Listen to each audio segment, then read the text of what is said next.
Welcome to the first paradoxes, the what-if spiral. Constantly imagining worst-case scenarios that never happen, paralyzing your ability to act in the present. You think you're being careful, you're just trying to be prepared. A little planning never hurt anyone, right? But this isn't planning. This is drowning in futures that don't even exist. You're running simulations in your mind that have no ending, no reality, and no mercy. It feels like you're solving problems before they arise, but you're really just building a prison out of guesses. You believe you're preventing chaos, but you're creating it inside your own head. Here's the paradox. The more you worry about the future, the less prepared you actually become. The mind tells you it's working, that it's helping. Think it through one more time, it whispers, just in case. But every time you answer that whisper, you leave the present moment behind. You step away from where life actually is. You start stacking fears on top of fears, making mountains out of ghosts. Nothing has gone wrong yet, but your body reacts like you're under attack. And the worst part? You haven't moved. You're stuck, paralyzed by 1,000 different futures that will never arrive. It starts small. What if I mess this up? What if they say no? What if I fail? What if this hurts? What if I regret this later? Each what if feels like a necessary question, a smart question, a protective shield. But it becomes a spiral. You ask one, then another, then 5 more. You think you're being cautious, but you're actually feeding anxiety. And anxiety is greedy. It never says, that's enough. It keeps asking for more fear, more doubt, more imaginary disasters. Here's the absurd twist. None of these what-ifs help you make a decision. They don't bring clarity. They bring fog, because there's always another angle, another detail you missed, another terrible thing that might go wrong. Your mind becomes a machine for fear. It manufactures risk out of thin air, and the more creative your brain is, the worse it gets. Because now it's not just reacting, it's storytelling. It's inventing tragedies with plot twists, emotional weight, and high-definition panic. You think you're staying ahead of danger, but you're falling behind life. You're losing real time worrying about fake outcomes. You hesitate to act because something might go wrong, but the real failure is in the hesitation. Life moves, with or without your consent. Opportunities don't wait around while you finish every scenario in your head. You sit on the edge of the pool asking, what if the water's too cold? While everyone else is already swimming. Ironically, the more you try to control the future, the less control you actually have. What if thinking creates a sense of control? But it's a lie. It's a form of mental gambling, making bets on disasters that may never come, and most don't. That's the brutal reality. Most of the time, the awful thing you imagined never shows up. It stays fictional, but the stress, that's real. The physical tension, the racing heart, the lost sleep, the missed chances. That's the price you pay for futures that never happened. Even worse, the spiral gets addictive. You start to trust your anxiety. You think, well, I worried about it, so I'm safer now. But are you, or have you just rehearsed 100 painful scenarios for nothing? You start to believe that worrying is productive, that it's the responsible thing to do. But responsibility isn't fear. Responsibility is action. And you're not acting, you're just thinking, and thinking, and thinking, until you've thought yourself into paralysis. And here's another paradox. Clarity doesn't come from thinking more. It comes from thinking less. At some point, the mind has to stop. It has to breathe. It has to return to now. Because now is the only place where decisions get made. Now is where you can do something. The what-if spiral tricks you into believing that more mental effort equals better outcomes. But it's not effort. It's noise. and noise doesn't solve problems. It just drowns out your inner compass. You might believe that this kind of thinking keeps you safe, but safety doesn't come from avoidance. It comes from confidence, and confidence comes from movement. You only build it by acting in spite of the what-ifs, not because they're gone, but because you've stopped giving them power, because you understand the trap. You see the illusion. You realize that trying to predict every possible outcome is a way to avoid responsibility. If you never act, you never fail. But if you never act, you also never live. Another cruel twist. The more you try to eliminate uncertainty, the more anxious you become. Life is uncertain by nature. There's no perfect decision, no path with zero risk. But the spiral tells you that if you think just a little longer, maybe you'll find the safe route, the perfect plan, the guaranteed win. You won't, because life doesn't work that way. You don't need certainty. You need courage. You need to act despite the uncertainty. That's where growth lives. And when you finally take action, when you break the spiral, you realize something wild. It was never as bad as you thought. The what-ifs made it look terrifying, but reality is quieter than fear. Things happen, sure, but you handle them. Maybe it's messy, maybe it's awkward, but it's real, it's alive, and it's yours. The spiral, on the other hand, is dead space. It's hours, days, sometimes years spent in mental rehearsal for a show that never opens. The spiral also steals joy. You can't enjoy what you have if you're afraid of losing it. You can't appreciate where you are if you're already 10 disasters down the road.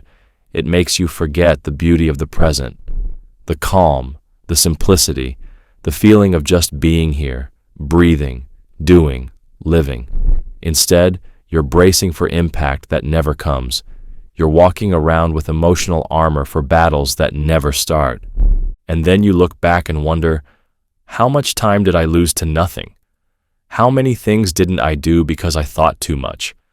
How many people didn't I talk to? How many chances passed me by while I was too busy imagining how they might go wrong? The what-if spiral is a paradox of protection that becomes poison. You wanted safety. You ended up with fear. You wanted certainty. You found anxiety. You thought you were planning for life. You were actually hiding from it. The only way out is through, not through more thought, through choice, through movement, through action. Because every time you ask, what if, life quietly replies, what now? Welcome to the next paradox. This one is the I'll be happy when illusion, postponing happiness to some future achievement that keeps moving further away. You think you're being ambitious. You think you're building something, that you're delaying happiness for a good reason. You tell yourself that once you reach the next goal, then you'll feel it. Then you'll finally exhale. But the strange part is, the moment you get close to it, the goal moves. It shifts, stretches, changes. The finish line becomes a starting line. And once again, happiness is just ahead, but never here. It starts innocently. A goal, a dream, a destination. I'll be happy when I get the job. Then it's, I'll be happy when I get promoted. Then it's, I'll be happy when I run my own company. Each one sounds like progress, but none of them deliver peace. Each one is a trade. You sacrifice the present in exchange for a future that refuses to arrive. You tell yourself you're climbing a ladder, but it's actually a treadmill. The scenery changes, but the emptiness stays the same. Here's the paradox. You chase happiness like it's out there somewhere, but it never is. It's not hiding in a title, or a car, or a bank account. And yet, you keep sprinting after it, like it's a finish line you just haven't reached yet. And when you do hit that goal, what do you feel? Relief.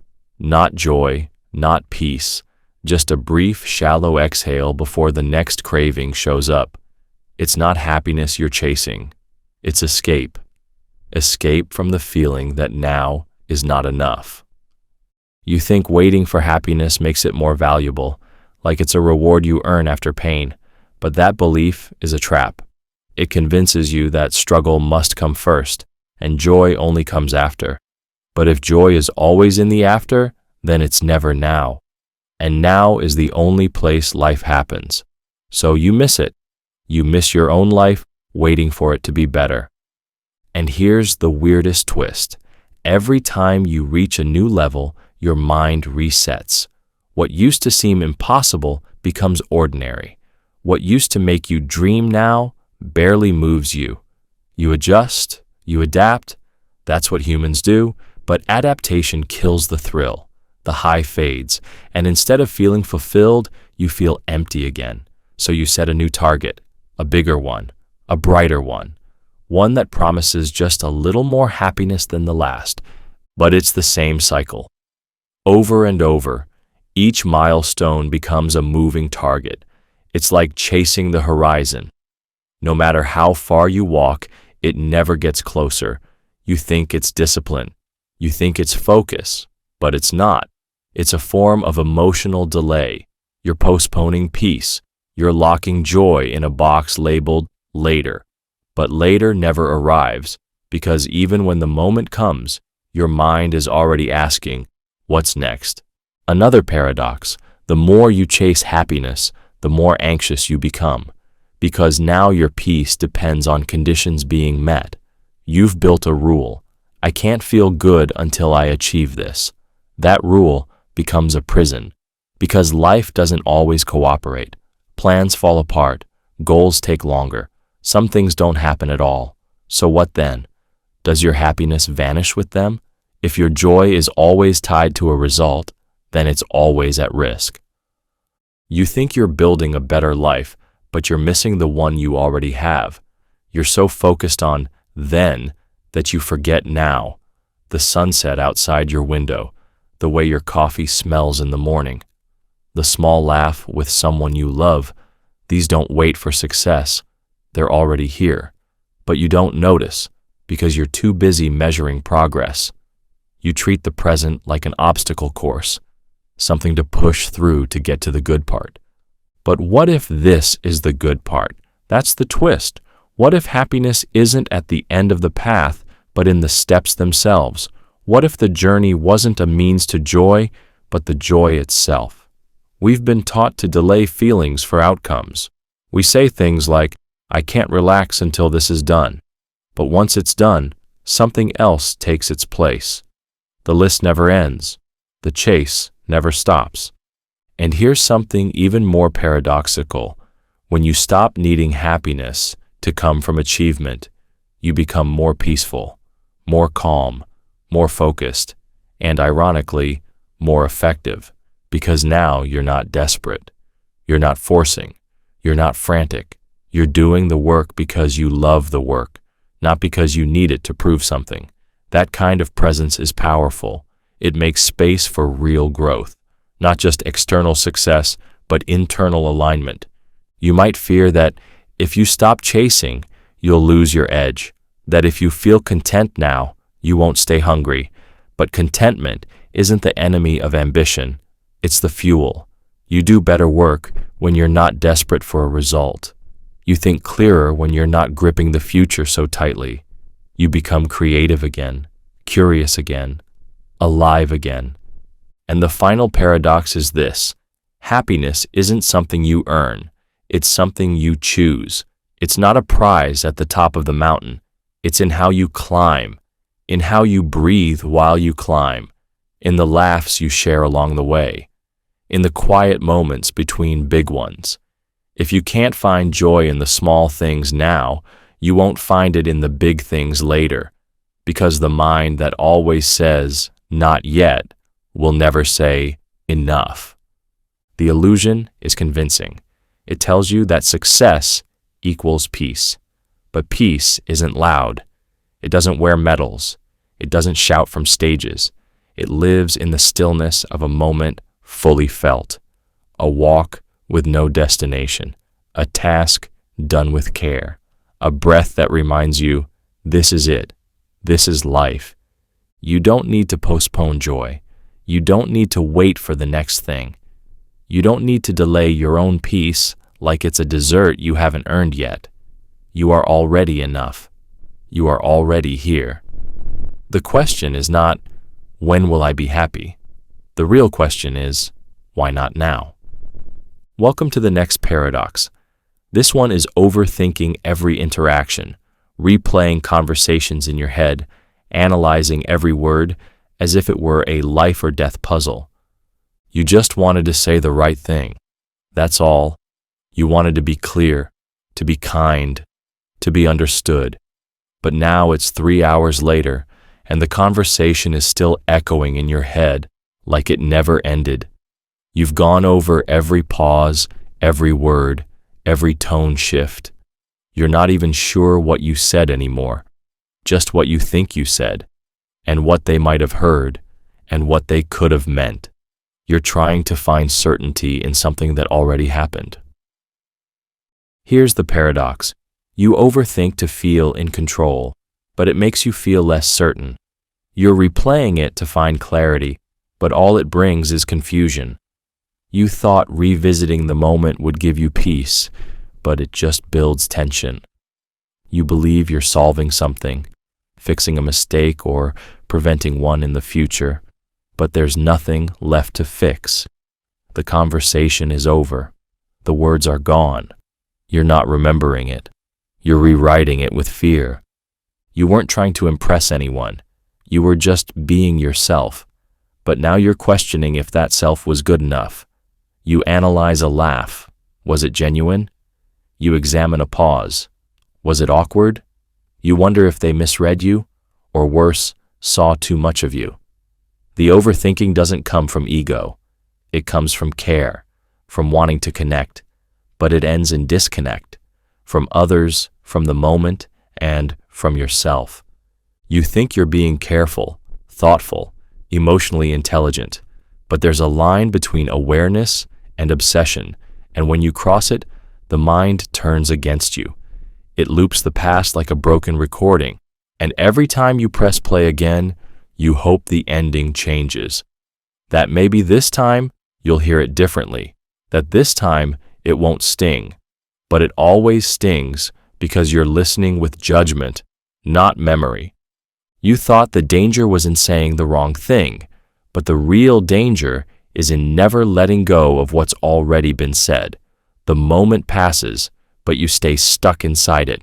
You walk away from the person, but you keep the interaction with you, carrying it like a heavy bag you don't need. It's done, but not for you. For you, it's still alive, still twisting into something worse than it probably was. Here's the strangest twist. The more you think about it, the less accurate your memory becomes. You're not replaying the moment, you're reimagining it, coloring it with insecurity, adding shadows where there were none. You think you're reviewing facts, but you're actually inventing fiction. And you believe the story even though it hurts, even though there's no proof, even though the other person has already forgotten what you're still stuck on. The irony is sharp. You want to connect more deeply, yet overthinking pulls you away from real connection. It makes you self-centered, not out of vanity, but out of worry. Every look, every comment, every silence becomes about you. Did I say too much? Did I say too little? Did they think I was weird? Was I too intense, too quiet, too eager? And while your brain runs its diagnostics, life keeps moving. People move on. Conversations end. But you're still trapped in the analysis. And the deeper paradox? The more you care about being understood, the less you speak freely. You filter every word, edit every sentence before it leaves your mouth. You try to control how you're seen, and in doing so, you become less yourself. You shrink. You hesitate. You start to treat every interaction like a performance, one where the audience is always judging, always remembering, always waiting for you to mess up.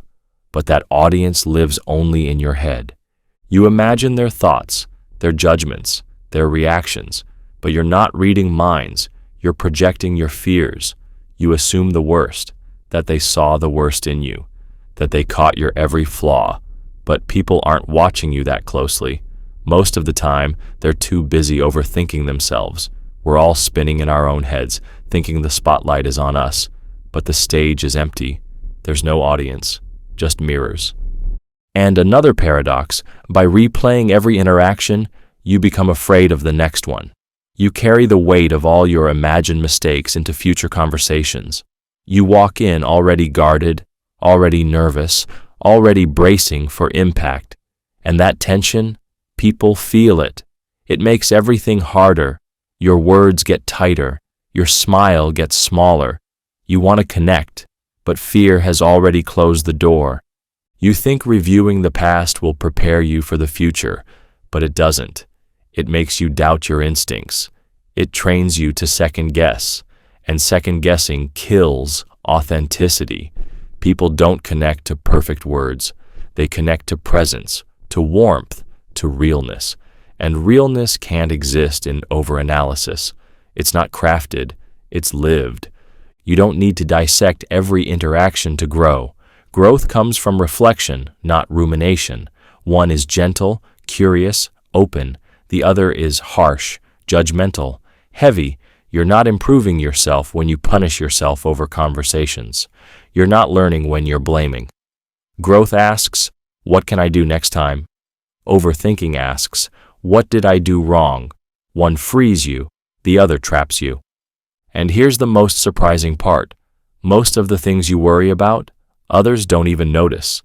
That thing you regret saying, they forgot. That awkward pause, it didn't register.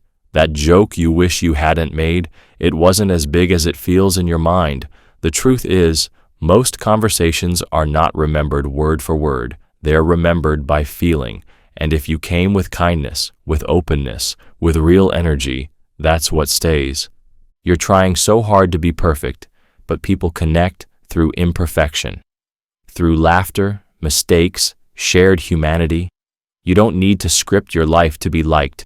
You just need to show up, breathe, speak, and then let it go. Welcome to the next paradox. This one is the endless comparison loop. Measuring your worth against others, never feeling good enough no matter how far you've come. You just wanted to know how you were doing. That's all. You looked around for a little perspective, to see where you stood, to feel motivated, to feel inspired, but instead, you felt smaller. Someone else was further. Someone else was faster. Someone else was louder, stronger, better. You thought comparison would guide you, but it only made you doubt yourself. You don't even remember when it started. Maybe it was subtle, a glimpse at someone's life, their progress, their success. You told yourself it didn't matter. But it did. Something shifted. Suddenly, what you were proud of yesterday feels like not enough today, because now you've seen what someone else has, what they've done, what they've become, and now your joy has been replaced with a quiet sense of failure, even if nothing in your life changed. Here's the paradox. You measure yourself to feel confident, but the act of measuring strips that confidence away. The moment you compare, you become less of yourself. You turn your life into a scoreboard. And no matter how many points you earn, someone always has more. So even if you improve, it doesn't feel like progress. It feels like falling behind. You thought comparison would push you to grow, but instead, it stunts you, because now your growth isn't yours. It's borrowed. It's shaped by someone else's path. And if their path is different, your progress feels meaningless. You no longer ask, am I becoming who I want to be? You ask, am I catching up to them? And that question never leads to peace. Even worse, the standards keep changing. Every time you reach one, a new one appears. You run faster, climb higher, work harder, but the target keeps moving. Someone else is always doing more, achieving more, becoming more. You feel like you're chasing shadows, and shadows, no matter how fast you run, can't be caught. And here's where it turns absurd. The people you compare yourself to are often comparing themselves to someone else. They don't feel good enough either. So now you're basing your self-worth on someone else's performance, and they're doing the same. Everyone is looking sideways, and no one feels grounded. Everyone is chasing, but no one feels like they've arrived. You think comparison gives you motivation, but real motivation doesn't come from envy. It comes from meaning. It comes from alignment with your own values, your own direction. But comparison hijacks that. It distracts you from your own path and throws you into someone else's race. A race with rules you didn't choose. A race you can't win because the finish line keeps changing. You thought you were seeking excellence, but you're actually feeding insecurity. You don't admire others to grow. You compare yourself to shrink, and the more you do it, the smaller you feel. You stop seeing your own wins. You forget how far you've come. Your focus zooms in on what you lack, and everything else fades. Even success starts to lose its flavor. You reach a goal, but instead of celebrating, you look around. Someone else did it faster. Someone else did it younger. Someone else got more attention. So what was once a victory now feels like a failure, not because you failed, but because someone else didn't. And here's the cruel twist. Even if you become the best, it won't be enough. Because now, your worth depends on staying at the top. You fear being replaced. You fear losing ground. So the pressure grows. You don't feel proud. You feel paranoid. You don't feel secure. You feel watched. The higher you climb, the more fragile you become. Because your value isn't built on who you are. It's built on where you stand in relation to others. Comparison also hides the truth.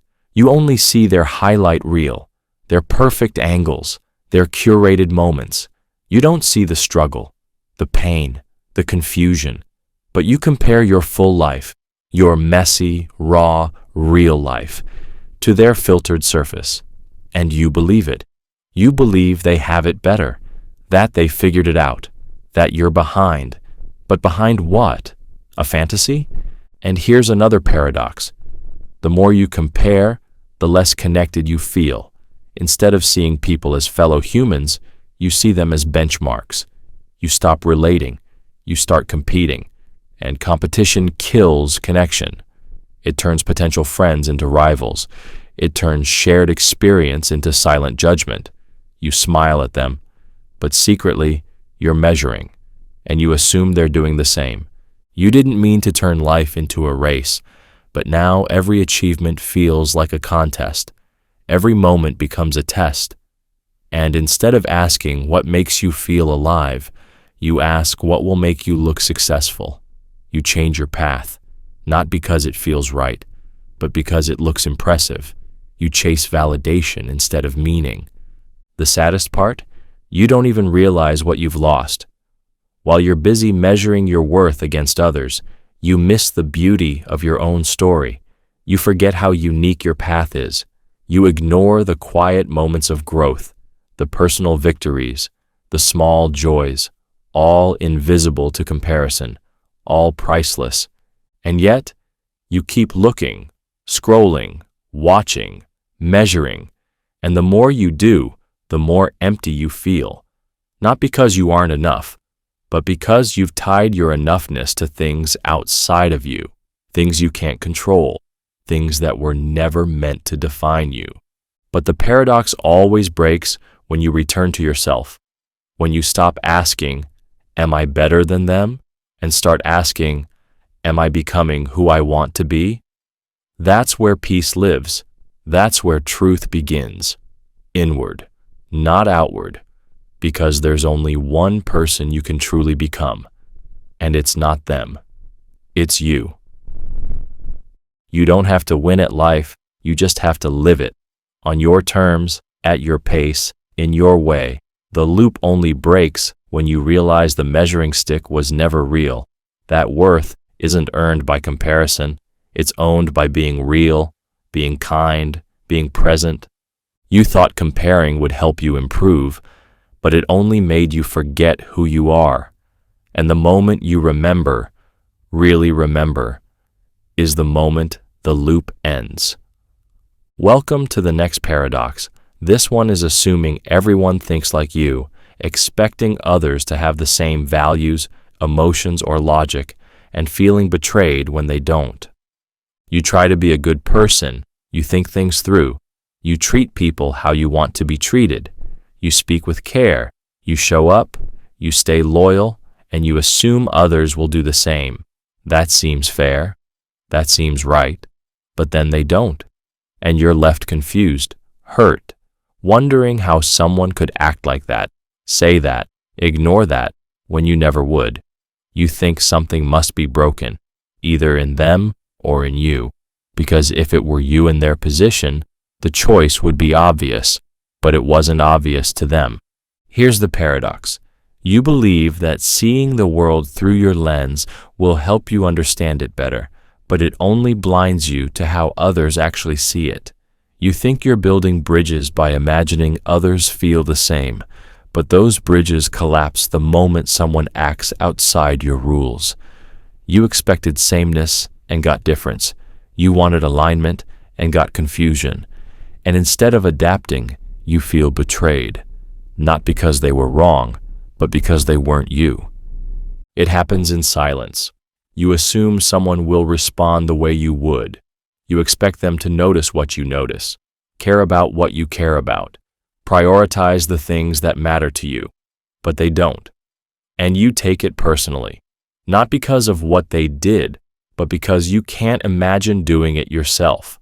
The pain isn't just from the action, it's from the gap between your logic and theirs, between your emotional map and their response to it.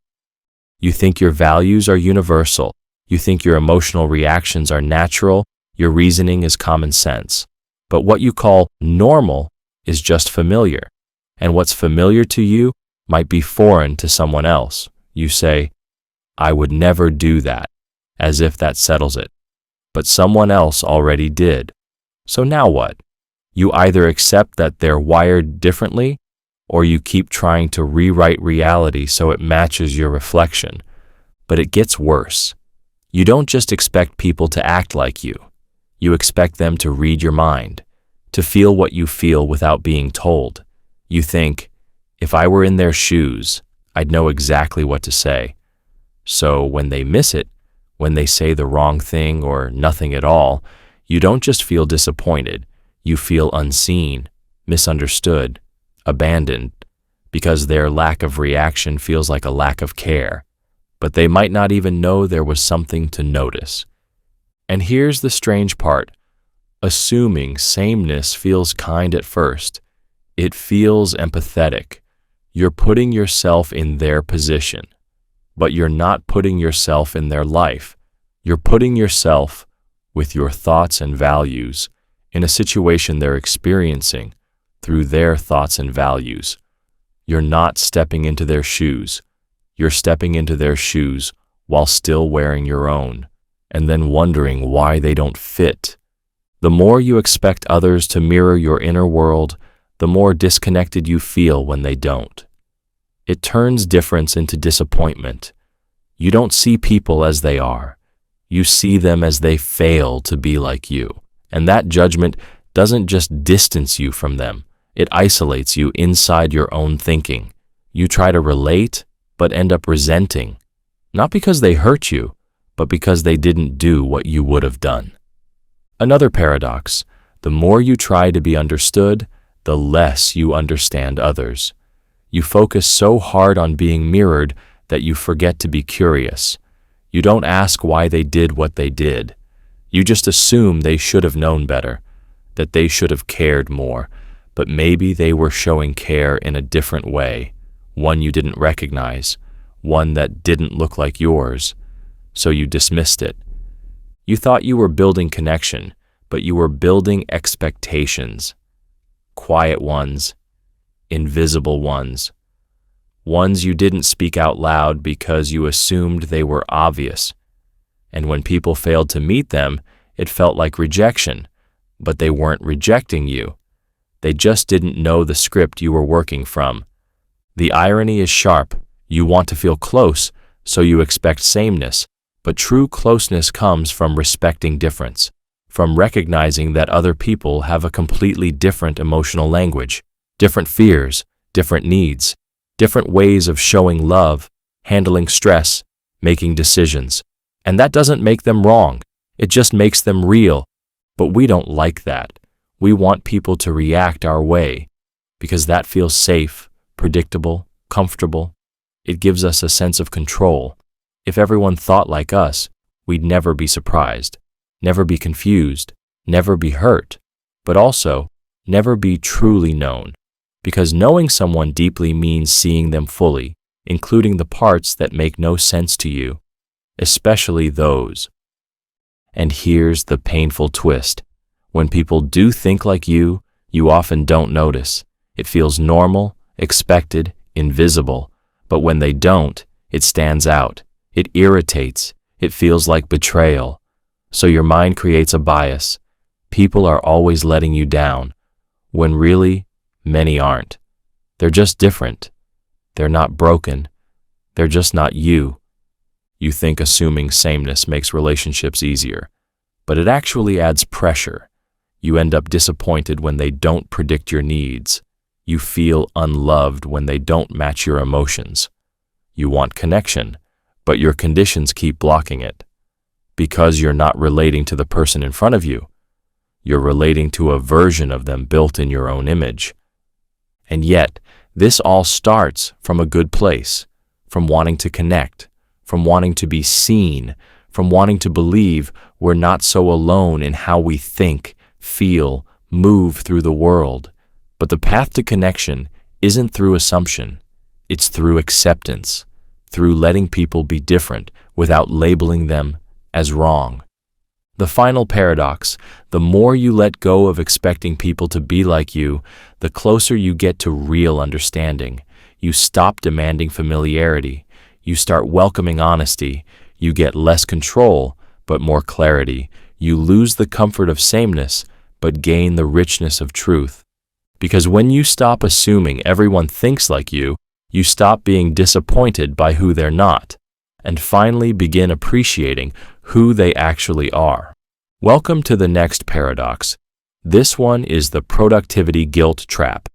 Feeling worthless if you're not constantly working or achieving something measurable. You wake up, and before you've even stretched, your mind is already asking, what can I do today? What can I finish? What can I prove? Rest feels like a waste. Stillness feels dangerous. If there's no progress, then something must be wrong. You believe that your value is tied to your output, that every moment not used for doing is a moment lost. And so you move, you push, you perform, but the more you do, the more you feel behind. Here's the paradox.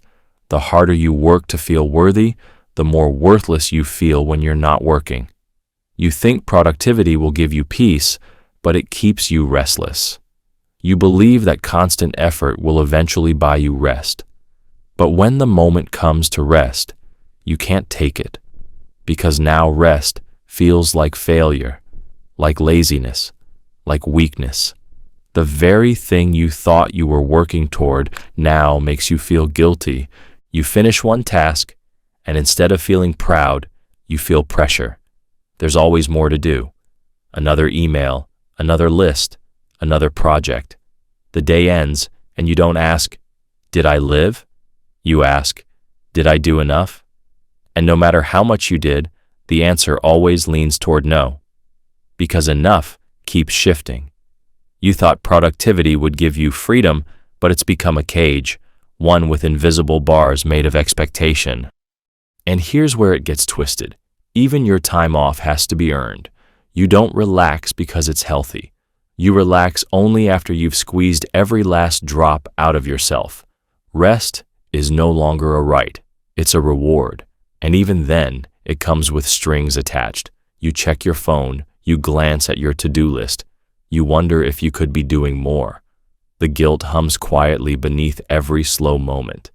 You tell yourself this is ambition, that you're chasing excellence, that you just have a strong work ethic. But beneath it all is fear. Fear that if you stop, you'll fall behind. That if you slow down, people will forget you. that your worth depends on what you produce, not who you are. So you stay busy, not because it makes you happy, but because it makes you feel safe. And yet, you never truly feel safe, just exhausted. And here's the cruel joke. The more productive you become, the more productivity is expected of you. You set a high standard, and then you become trapped by it. You can't drop below it without feeling like you're failing. So you raise the bar again. You do more, achieve more, push more. But instead of building confidence, it builds pressure. The higher you climb, the heavier the weight becomes. You thought success would feel like a rival, but it doesn't. It just creates a new mountain. And because your self-worth is tied to achievement, you can't enjoy the view. You're already scanning for the next goal. And when you're not achieving, you feel invisible, like you're fading, like you're wasting time. But the truth is, time isn't only meant to be used, it's meant to be lived. And you can't live when you're always proving. Even worse, you start comparing your productivity to others. You see someone posting about their achievements, and suddenly your own progress feels small. You wonder how they're doing so much and why you're not. You forget that people only show the highlights. You forget that speed is not the same as depth. But comparison makes you panic, so you double down. You fill your calendar, you push through burnout. You keep proving, even when no one's asking you to. And here's the strangest twist. The guilt shows up even when you're doing nothing wrong. You try to rest, and your brain whispers, you're falling behind. You take a walk, and it says, you should be working. You sit in silence, and it calls you lazy. The guilt isn't connected to reality.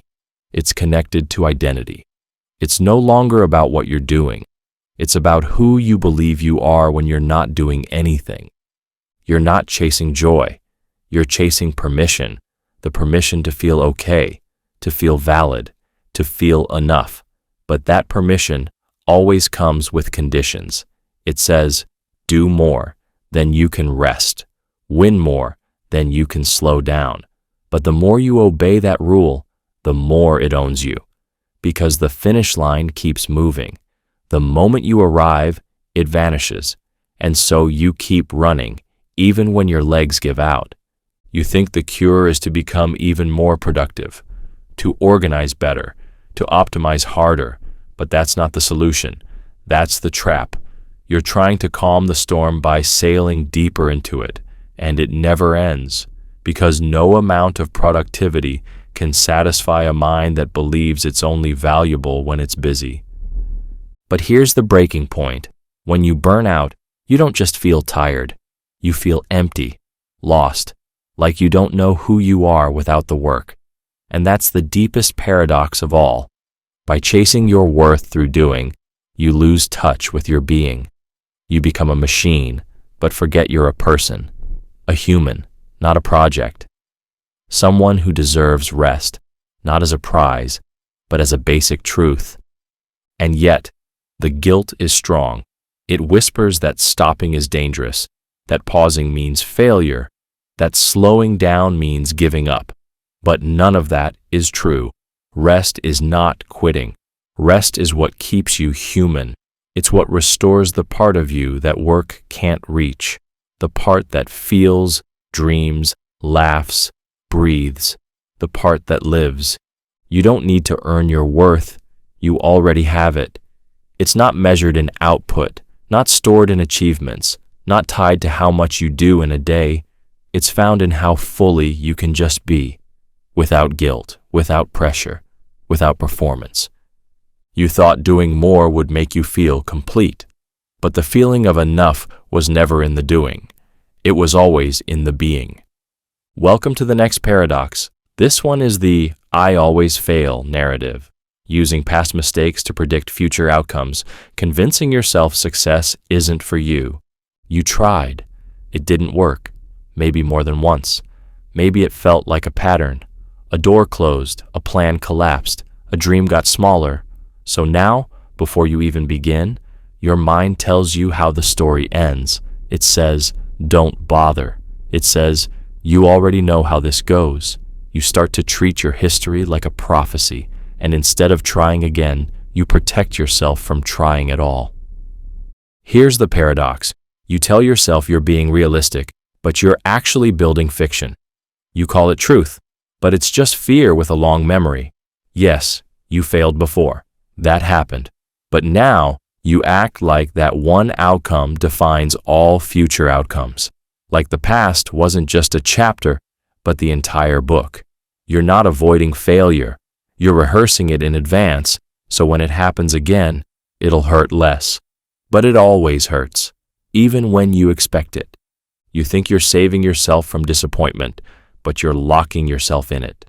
You say things like, "I always mess this up," or "This never works out for me." And it sounds honest, but it's not.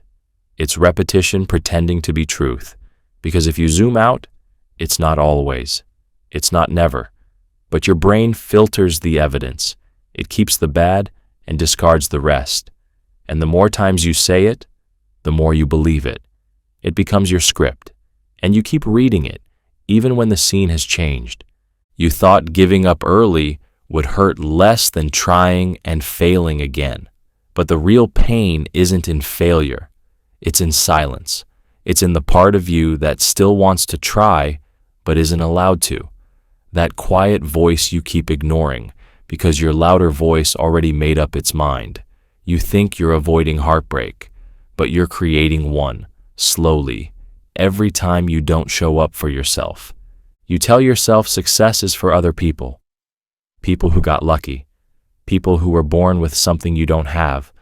And the more you say it, the more true it feels.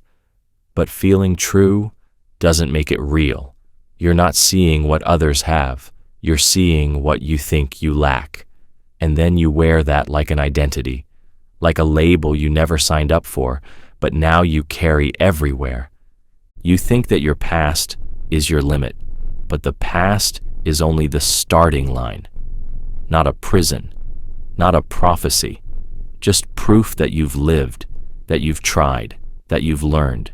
You call those things failures, but they were actually attempts. And attempts are steps. Even the broken ones move you forward, if you let them. But you don't. You stand still, staring backward, and wonder why you never get anywhere. Here's the cruel twist. When you believe you always fail, you start making sure it's true. You sabotage without realizing it. You pull back right when you need to push forward. You don't give your full effort because deep down, you believe it won't matter. And then when it doesn't work, you say, "See, I knew it." You use your own hesitation as proof that you were right, but it wasn't fate, it was fear. And yet, even when something goes well, you discount it. You say it was luck, a fluke, an exception. You never give yourself credit because your story has already been written in your mind and success doesn't fit in the plot. So, you rewrite even the good things to fit the narrative.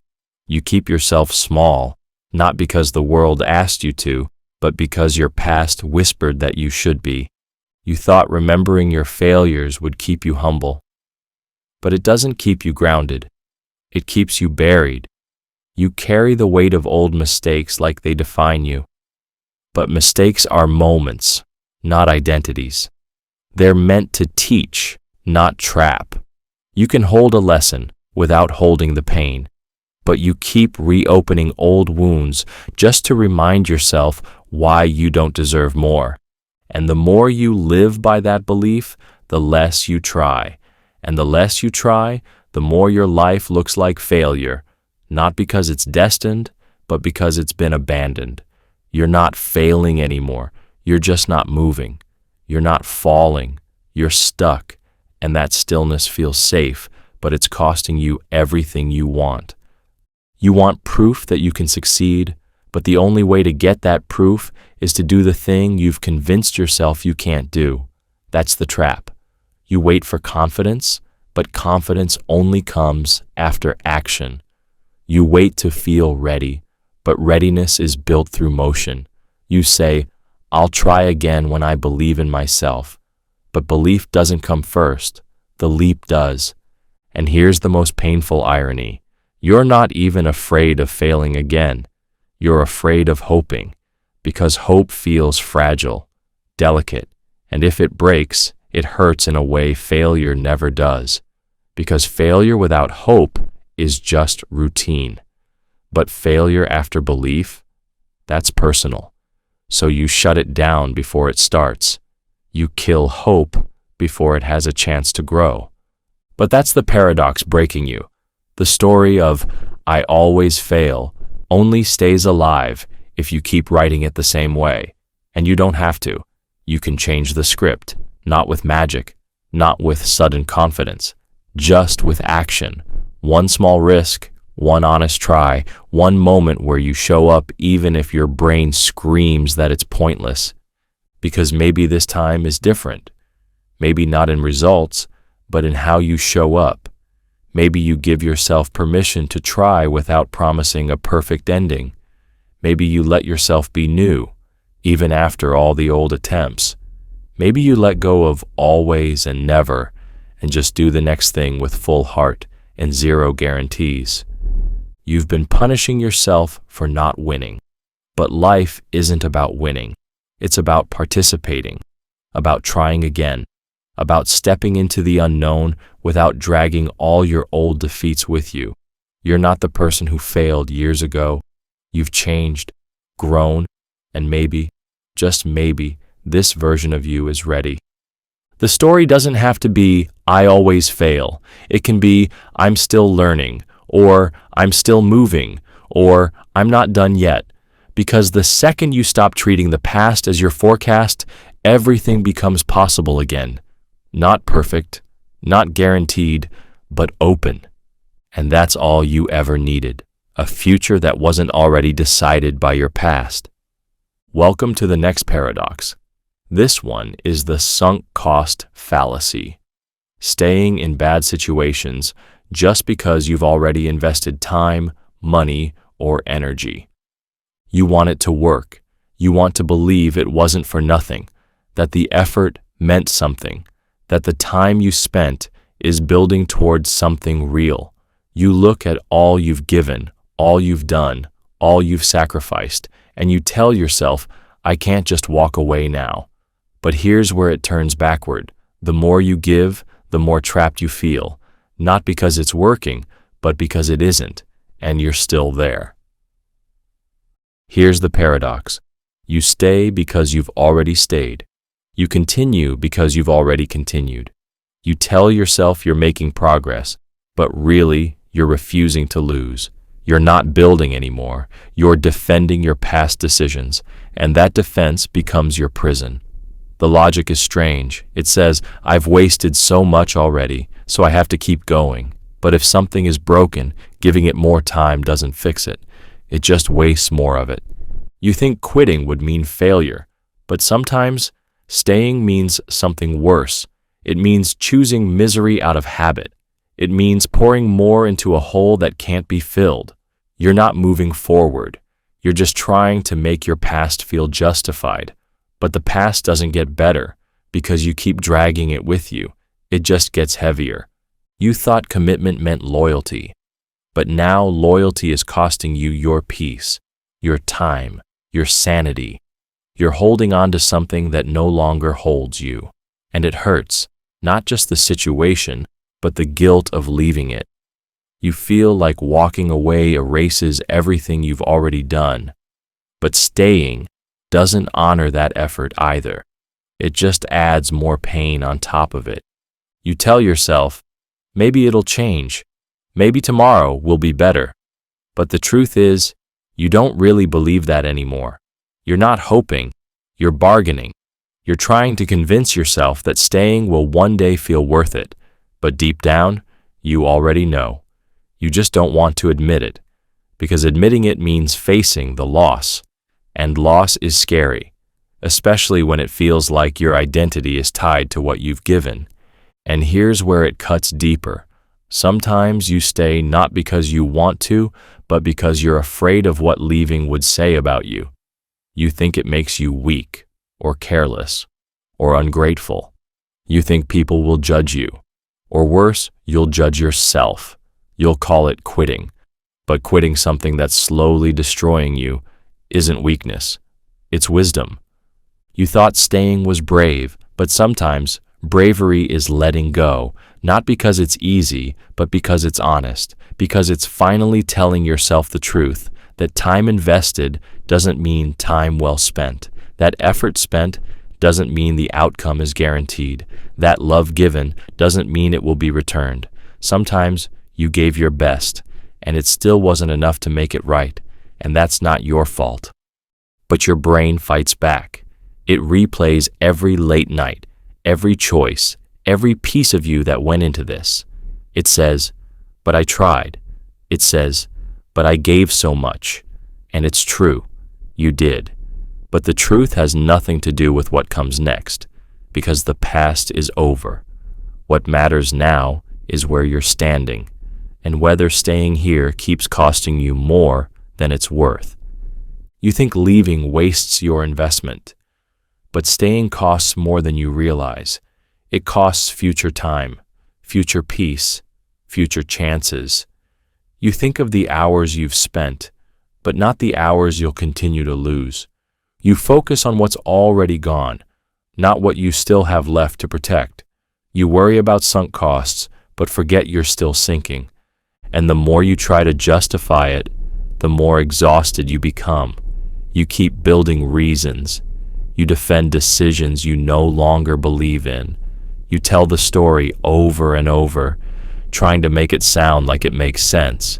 But no matter how many words you use, the feeling remains. Something isn't right, and you know it. You thought endings meant failure, but sometimes endings are freedom, and there's no clean exit, no perfect moment where everything lines up. Sometimes the only sign you get is the voice in your head saying, you can't keep doing this. That's it. That's enough. You don't need a dramatic reason. You don't need everyone to understand. You just need to know that your life still belongs to you. The strangest twist, when you finally do walk away, you don't feel relief right away. You feel grief. You feel guilt. Because the story didn't end the way you wanted. You wanted it to be a win. But now, it just feels like a question mark. And that's okay. Not all endings come with clarity. Some just come with space, and space is where healing begins. You don't have to erase the effort. You don't have to regret the time. You can honor what you gave without forcing it to mean more than it did. You can let it be what it was, a chapter, a try, a season, and still walk away with your head up. You gave what you had. You stayed as long as it made sense. But now you choose you. Because here's the final paradox. Leaving something that no longer serves you is not giving up. It's waking up. And sometimes waking up hurts, but it's real. And real is what you need now. Not promises, not pressure, not guilt. Just the truth. And the truth is, your time is still valuable. Your energy is still sacred. And it's never too late to stop investing in what's already gone. Welcome to the next paradox. This one is seeking closure from people who can't give it, waiting endlessly for validation, apologies, or understanding that will never come. You want peace. That's all. You just want to know why. You want to understand what happened. You want the other person to see what they did, to hear how it hurt, to explain their side, to make things make sense. You want it wrapped up. You want a moment that feels like the end, but it never comes. And the more you wait for it, the more lost you feel. Not because they owe it to you, but because your heart built a future around that moment. And now you can't stop looking for it. Here's the paradox. You wait for closure to move on, but waiting keeps you stuck. You think closure will set you free, but the longer you chase it, the more power it has over you. You put your healing in someone else's hands, and those hands aren't even reaching back. You think you're searching for truth, but you're actually holding on to pain disguised as hope. You thought if they just explained, it would ease the ache. If they said sorry, it would close the loop. But even if they spoke, it wouldn't erase what happened. It wouldn't undo the silence, the betrayal, the confusion. The wound is real, and even their words, if they came, wouldn't make it go away. But you wait anyway, because the mind loves a finish line, even if it's imaginary. You start to believe that healing depends on them, on what they say or don't say, on whether they come back and give you the moment you've been replaying in your head. You give them the final word, even in their absence, and in doing so, you put your peace in their hands, the very hands that hurt you. And that's the twist. You're asking for healing from the same place the pain came from. You think they should understand, that if they knew how much it affected you, they'd do something. But maybe they already know. Maybe they don't care. Or maybe they care in a way that doesn't look like what you hoped. Maybe they don't have the words. Maybe they're just not capable of giving you what you're waiting for. Not because you don't deserve it, but because they don't have it to give. And yet, you keep checking. Your thoughts keep circling. You imagine what you'd say if you had the chance. You imagine what they'd say back. You build entire conversations in your head that never happen. And every time they don't show up, in words, in action, in understanding, the pain deepens, not from their silence, but from your expectation. You're not wrong for wanting closure. It's a human thing. We all want the ending to make sense. We all want someone to look us in the eye and say, "Yes, I see you, I hear you, you mattered." But some people will never say that. Some people will leave you with a sentence half spoken, with questions unanswered, with space where there should have been clarity. And if you keep waiting for them to finish it, you'll miss your own chance to heal. You think closure has to come from them, but sometimes closure is accepting that it won't. It's giving yourself the explanation they never did. It's realizing that you already know what happened. You were there. You felt it. You lived it. You don't need them to rewrite it with better words. You need to stop rereading it, hoping the meaning will change. And here's the hardest part. Sometimes closure is not a clean cut. It's not a conversation. It's not a mutual understanding. It's a decision, a silent one, a moment where you finally stop waiting. Not because you stopped caring, but because you started choosing yourself. You stop standing by the door hoping it opens. You stop rehearsing the perfect response. You stop looking back for something that isn't coming. You thought their apology would give you power, that being understood would make it easier to move on. But real power doesn't come from being given something. It comes from walking away without it, from closing your own door, from realizing that closure isn't something you wait for. It's something you create. You keep thinking, if they just acknowledged it, then I'd feel better. But maybe you wouldn't. Maybe they'd say something shallow or cold or confusing. And then you'd be hurt all over again. But now with new words to spin in your mind, you're not waiting for healing. You're waiting for a version of them that may never exist. You believed closure meant understanding. But sometimes it means accepting the lack of it. Sometimes it means not knowing why, not knowing what they felt, not knowing what they meant. Sometimes it means learning to live with the blank space and still moving forward. And the strangest twist, once you stop needing closure from them, you finally start finding it within yourself, in your own clarity, in your own truth, in your ability to say, this hurt, this mattered, but I'm still here. And that's enough. Not perfect, not clean, but enough. You thought letting go would feel like losing, but holding on was the real loss. Losing time, losing peace, losing sleep, reaching out in your mind to someone who isn't reaching back. The longer you do it, the less whole you feel. Not because of them, but because you forgot your healing was never supposed to depend on their voice. And here's the final paradox. Once you stop needing closure from them, You become free of the very thing you thought you needed to be free. You stop being defined by their silence. You stop being shaped by their absence. You stop waiting and you start living. And in that living, the past starts to loosen. It doesn't disappear, but it loses its grip. You don't need an apology to heal. You don't need their words to rewrite your worth. You don't need understanding to move forward. You only need this one moment, the one where you finally stop searching for what they'll never give and start giving yourself the one thing that's always been missing: permission to let it end. Welcome to the next paradox. This one is romanticizing the past, believing everything was better back then, and letting nostalgia distort your current reality. It sneaks in gently, a memory, a moment, a song. You think back to how things used to be, and suddenly everything feels warmer, simpler, easier. You say, those were the good times. You miss the people, the places, the feelings. You think life made more sense back then.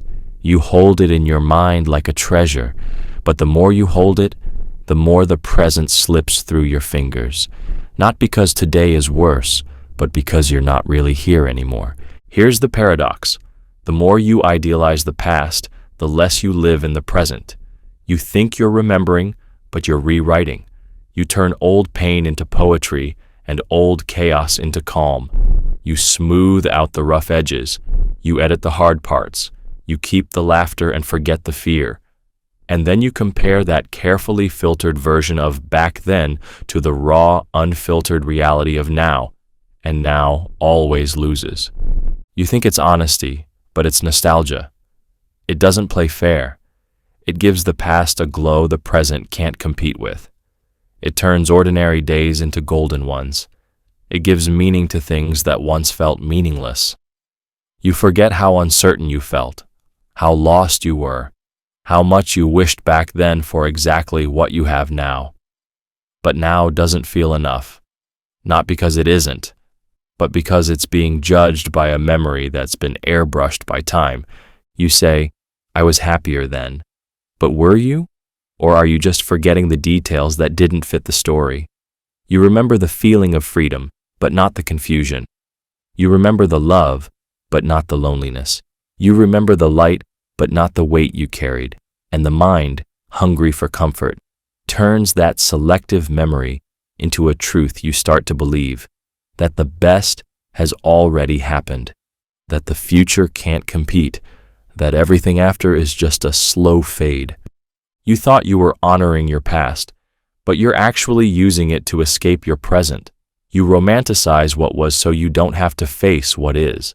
Because the present is uncertain. It asks you to be here, to feel things deeply, to grow in real time.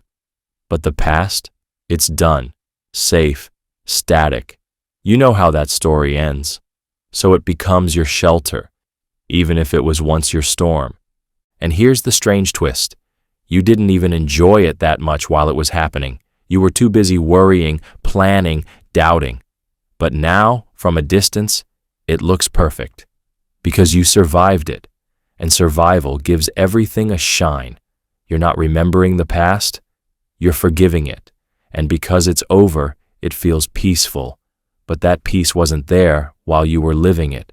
It only arrived after. You thought holding on to the past would keep you grounded. But it lifts you out of the present and plants you in a time that doesn't exist anymore. And the more you visit it, the less connected you feel to where you are. You can't build a life now if you're still emotionally living back then. You can't find peace now if you believe the best part of your life is already over. You keep looking back because the past feels familiar, predictable. You know who you were, you know what happened. But now is full of unknowns. So you retreat. You play the old tapes. You go back to the same moments, the same people, even the same regrets. Not because they're better, but because they're yours. And even your old pain feels safer than your current questions. You think you're remembering with love, but sometimes you're remembering with longing, and longing can blind you. It makes you crave something that's no longer real, something that was never quite as perfect as you remember. You say you miss those days, but maybe you miss who you were back then, or who you thought you were. Maybe you miss the version of yourself that hadn't yet been broken, but you've grown. And growth feels like loss when it means leaving that version behind. You think the past holds answers, but often it holds illusions. You ask, what if I could go back? But even if you could, you wouldn't feel the same, because you've changed. And no matter how much you miss it, you can't return to a moment and be the same person you were when you first lived it. The past isn't a place, it's a memory, and memories move with you. They aren't meant to be homes, they're meant to be signs, reminders, not destinations. And here's the most painful paradox. The more you cling to the beauty of the past, the more beauty you miss in the present. You overlook the quiet good in front of you, the people who stayed, the new things being built, the life you're still allowed to shape. You keep staring at the door that's closed, and you miss the one that's open. You miss the chance to make now a memory worth loving later. The past wasn't better. It was different. It had its magic, yes, but it had its mess too, just like now. But you're not giving now a chance. You're not giving today the same grace you gave yesterday. You're not letting it grow into something beautiful because you've already decided it can't be, but it can, if you let it. You don't need to forget the past. You don't need to hate it. You just need to stop putting it on a pedestal so high that nothing in your life now can ever reach it. Let it be what it was, real, imperfect, meaningful, but not better than what's possible now. Not the peak of your story, just a part of it. And here's the final paradox. The moment you stop chasing the past, you start creating a future that could actually feel as good as you imagine the past did. Not because you're forcing it, but because you're present for it. You're not watching your life from the rearview mirror anymore. You're back in the driver's seat. And this time, you get to decide where it goes. Welcome to the next paradox. This one is the approval addiction, needing external validation so badly that your entire identity becomes shaped by what others think. You just want to be liked. You want to be accepted, seen, heard. You want to know that you matter, that who you are is enough. So you smile when you're tired. You agree when you don't. You shrink when you want to speak. You stretch when you want to rest. You bend, twist, edit, and adjust, all so they'll approve. And for a moment, it works. You get the nod, the like, the compliment, but it fades fast. And then you need more. Here's the paradox. You chase approval to feel more like yourself. But the more approval you chase, the further you drift from who you actually are. You build an identity out of mirrors, reflecting back what others want to see. You shape your voice to fit their ears. You measure your worth by reactions. But a life built on other people's opinions has no solid ground. One wrong look, one missed text, one quiet room, and you collapse. You think being liked means being safe, that the more people accept you, the more secure you'll feel. But the more approval you gather, the more afraid you become of losing it. You become a performer in your own life, and now every moment is an audition. Every interaction is a test. Every silence feels like rejection. You're not living. You're managing perceptions. You say you want to be authentic, but you're terrified of what authenticity might cost. So you hide your edges, you soften your opinions, you mute your needs, and then you wonder why you feel so unknown, even when you're surrounded by people. But they don't know you. They know the version of you built for applause. And here's the strange twist. Even when you get approval, it doesn't land. It feels shallow. It slips right through. Because deep down, you know it wasn't for the real you. It was for the version you put on display. So the praise feels disconnected. You smile on the outside, but inside you ask, would they still love me if they saw everything? And that question keeps you performing. You think fitting in will lead to connection, but connection doesn't come from being accepted. It comes from being understood. And you can't be understood if you're always adjusting. You think you're blending in, but you're fading out. You become invisible inside your own effort to be visible. You lose your voice trying to make it louder for someone else. You want to be chosen, but you never stop to ask if you're choosing yourself. You give away your time, your energy, your truth, hoping someone else will return it in the form of validation. But they can't. Because the hole you're trying to fill is internal. No amount of outside approval can fix what your own voice forgot to say, that you are enough even without applause. You fear judgment, so you avoid risk. You say what you're supposed to say. You do what's expected. But the more you play the role, the less joy you feel. You smile in the mirror, but don't recognize the person behind it, because approval requires you to wear a mask, and wearing it too long makes you forget what your face looks like. And the cruelest part, when you do start to show your real self, when you speak your truth or make a different choice, the approval drops. People pull back. They notice the change. Some don't like it, and it hurts, not because it means you're wrong, but because it proves your fear was true, that some people only like the version of you that wasn't real, and now you're left wondering if you'll ever be loved without pretending. You think approval means love, but approval is conditional. It's based on performance. Love, real love, doesn't ask you to shrink. It doesn't require a script. It holds space for the messy, the flawed, the growing. But you can't find that kind of love if you're busy managing impressions. You have to risk being disliked to be truly loved. You keep asking others to tell you who you are, but no one else can answer that. Not really. And every time you hand someone that power, you lose more of yourself.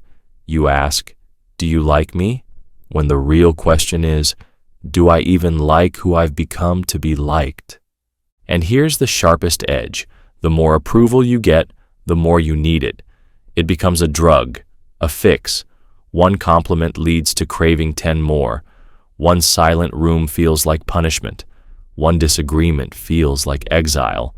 You become hyper-aware, always reading the room, always checking reactions. You don't rest, you manage, and it's exhausting. You thought chasing approval would make you feel full, but it leaves you starving, because it's never enough. You build your house on applause, but it shakes with every whisper of disapproval. You don't need more praise. You need permission. Permission to be who you are, even when it's not what others expect.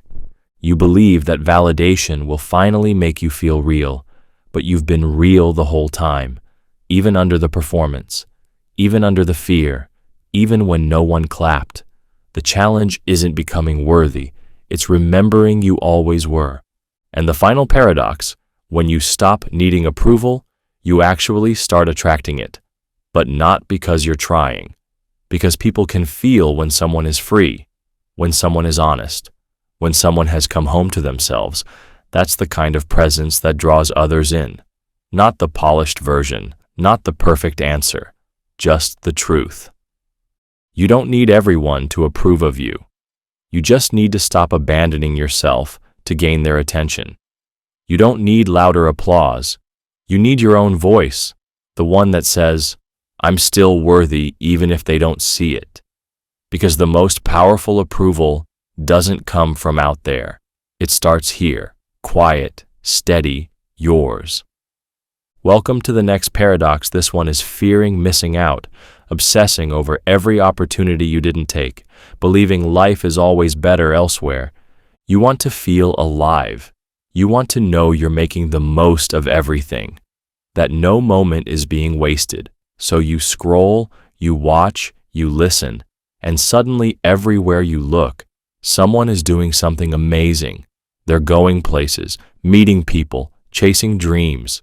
And you're just sitting there, watching it all happen without you.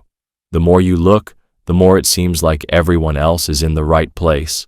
at the right time, living the right life, and you're not. Here's the paradox. The more you fear missing out, the more life you actually miss. Not because you're not invited, but because your attention is never here. You could be in a good moment, even a beautiful one, but your mind is somewhere else, comparing, longing, wondering what else is out there. You think you're searching for connection, but you end up disconnecting from where you are. Not because the moment isn't enough, but because you believe somewhere else must be better. You thought keeping your options open would bring freedom, but it brings anxiety because now you're afraid of choosing wrong. You hesitate, you second guess, you say yes to everything and enjoy nothing. You show up physically, but mentally you're checking what you might have missed. You think you're maximizing your life, but you're scattering it. You're everywhere and nowhere at the same time. You believe that every missed chance is a loss, that not being at that party, not joining that trip, not saying yes to that offer means you're falling behind. So you run from moment to moment, chasing the next best thing, never fully arriving in any of them. The fear that something better is happening becomes louder than the life that's already happening. And here's the strange part. The more you see, the more you feel left out. Even when you're included, even when your own life is full, because someone else is always doing more. Something else is always going on, and the highlights never stop. The celebrations, the wins, the pictures. You consume all of it and forget it's only a fraction of the truth. You believe the version you're shown and assume you're the only one feeling this way. But most people feel like they're missing something too, even while they're showing you the best parts of their lives. You think this fear is pushing you toward experience, but it's pulling you away from presence. You're so busy chasing what could be that you forget to feel what is. You think you're missing out on life, but it's your own fear that's keeping you from it. Because the more you focus on what's missing, the more blind you become to what's here. You say yes to everything so you won't feel left out. But now you're stretched thin. You're overwhelmed. And still, you're not satisfied. You think doing more will fix the feeling. But doing more without presence only leaves you emptier. Because no experience can fulfill you if you're not really in it. You don't need more moments. You need to be in the ones you already have. You think that happiness is happening somewhere else, that peace is over there, that meaning is attached to a different city, a different person, a different timeline. But the mind always imagines the other side as brighter. You dream of it while standing in your own garden, forgetting to water it because you're too busy watching someone else's grow. And by the time you look back at your own life, it feels dry, faded, small. Not because it is, but because you abandoned it. And here's the most painful twist. Even when you do get what you thought you were missing, it rarely feels the way you imagined. The event you craved wasn't that exciting. The opportunity you obsessed over wasn't that fulfilling. The place you wanted to be didn't bring the peace you expected. And then you wonder, why didn't it fix the feeling? Because the feeling wasn't about the moment. It was about your focus. And wherever your focus goes, your emotions follow. You thought you were chasing experiences, but you were chasing escape. Escape from the feeling that you're not enough where you are, that your life, as it stands, isn't measuring up, but no amount of chasing can fill a gap created by self-abandonment. You keep thinking something out there will complete you, but real peace comes when you finally look around and decide that what you have, this hour, this space, this connection, is not a consolation prize. You fear missing out, but you never ask what you're missing out on by fearing. You miss slow mornings, quiet joys, deep talks, full breaths. You miss the comfort of doing nothing, because nothing feels dangerous in a world that never stops moving. But not every moment has to be packed with more. Some moments are meant to just be lived, simply, without comparison, without noise. And the deeper paradox, The people you think are living the life you're missing are probably looking at you the same way, wondering if they're doing enough, if they're in the right place, if they made the right choice. You all believe you're on the outside of something better, and in that belief, you never settle into your own life. You keep searching for the perfect experience, but perfection doesn't exist. Every opportunity comes with trade-offs. Every path means letting go of another, and trying to hold them all at once only leads to emptiness. You thought more options meant more freedom, but too many choices can leave you paralyzed. You fear the doors you didn't walk through, but forget to appreciate the one you're in. And here's the quiet truth. Contentment isn't loud. It won't compete for your attention. It sits quietly, waiting to be noticed. It doesn't shout like excitement. It doesn't sparkle like comparison, but it stays. It's in the unnoticed seconds, the spaces between the big things, the feeling of being okay even when nothing thrilling is happening. You don't need to be everywhere. You don't need to do everything. You just need to show up for your own life, fully, honestly, completely. Because the moment you stop fearing what you might be missing, you start finding what you've been missing all along. Not out there, but right here. Welcome to the next paradox. This one is catastrophizing the future, turning minor uncertainties into full-blown disasters in your mind before they even happen. You're just trying to be prepared. That's how it starts. A small worry, a question, a flicker of doubt, and then your brain takes over. Suddenly, a missed text means they're angry. A cough means something serious. A small mistake becomes the end of everything. You think you're solving problems, but you're really writing horror stories with no ending, not with facts, but with fear dressed up as logic. Here's the paradox. The more you try to protect yourself from what might go wrong, the more you suffer, even if nothing ever does. You feel the weight of things that haven't happened. You react to scenarios that only exist in your head. Your heart races, your chest tightens, your mind spins. Not because danger is near, but because you imagined it with such detail that your body believed it was real. You think this kind of thinking makes you smart, cautious, responsible, but it steals your peace. You live in defense mode, always alert, always scanning, always bracing for the next bad thing. You don't relax. You prepare for everything, all the time. And while nothing's actually wrong, you never feel right either. You say, I just like to be ready, but ready becomes rigid. You plan for every possible failure, but you don't know how to handle peace. When things are calm, you assume it's temporary. You wait for the next wave to crash. You can't enjoy good moments because your brain whispers, don't get too comfortable, and so joy becomes a warning, not a reward. You thought imagining the worst would give you control, but it gives you fear. You're not more prepared. You're more panicked. You spend hours rehearsing disasters that never happen, and even if one of them does, it never plays out exactly how you imagined, because life doesn't follow scripts, it just moves. But your mind is stuck, looping through what-ifs like they're facts. You think you're being realistic, but you're not seeing the future, you're predicting pain. And the more you predict it, the more it feels inevitable. You expect bad things, and then you live like they've already happened. You carry stress for events that never arrive. You feel sadness for losses that haven't occurred. You suffer from shadows. And the strangest twist, when something does go wrong, it's almost a relief. Not because you wanted it, but because the waiting is finally over. The storm you imagined came true, and now you can stop anticipating it.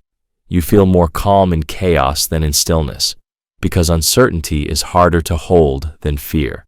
Fear at least gives you something to do. You don't just react to the present, you time travel. You live in tomorrows that never arrive. You forget today while trying to control a future you don't even trust. You miss sleep, you miss moments, you miss people. Not because they're gone, but because your mind is somewhere else, solving problems that don't exist yet. And you don't keep this to yourself. You over-prepare. You warn others. You try to manage every variable, but life doesn't care about your spreadsheets. It unfolds its own way.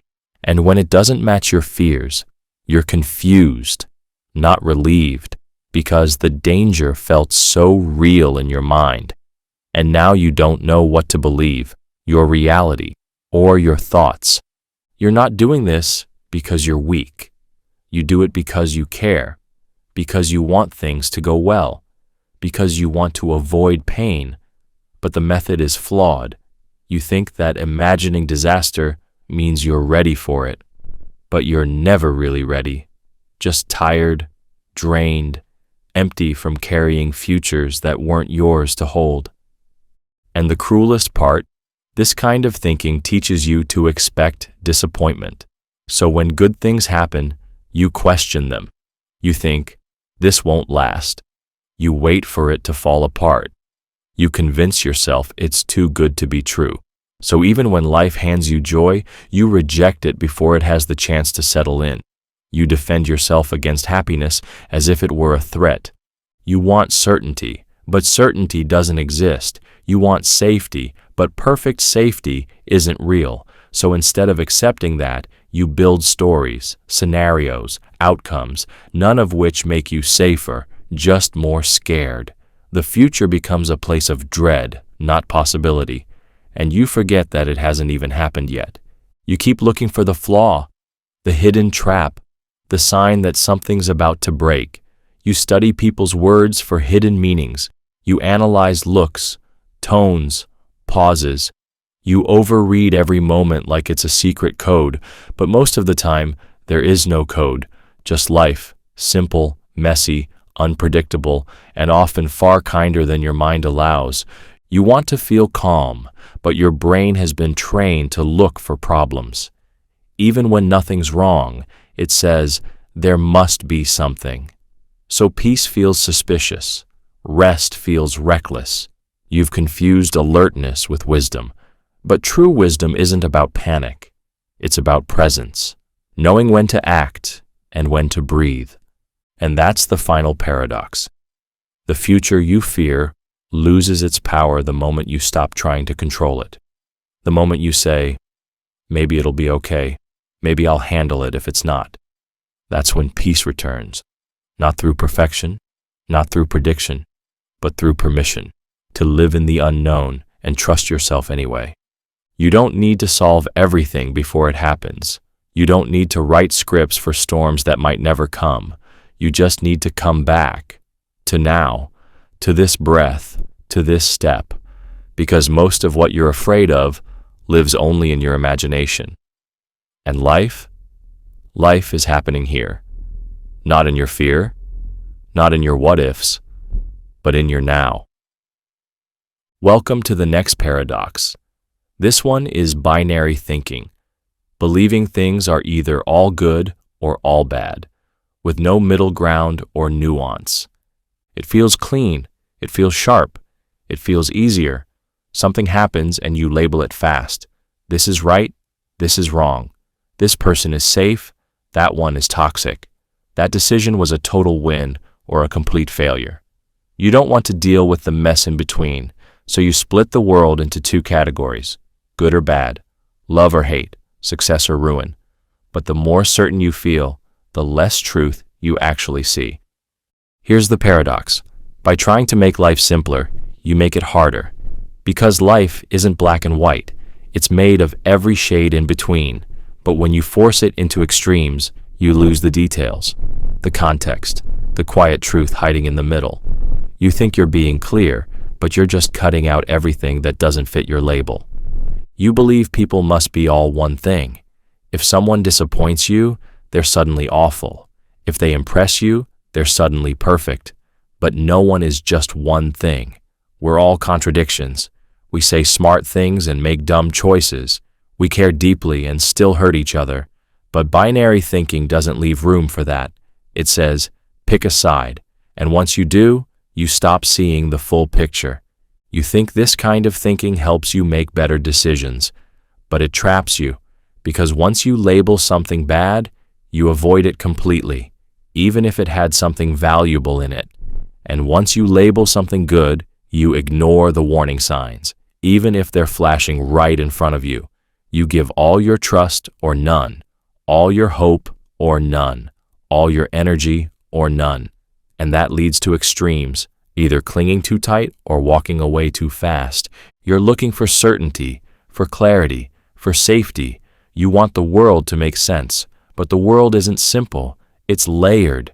And when you flatten it into two sides, you don't understand it better, you just misunderstand it faster. You're not seeing what's real, you're seeing what your categories allow. And the strange twist, binary thinking doesn't bring peace, it brings tension, because nothing fits perfectly. You feel it when you try to explain something that doesn't make sense in your all or nothing system. You struggle to hold emotions that don't match the box you place them in. You say, "This person hurt me, but I still care about them."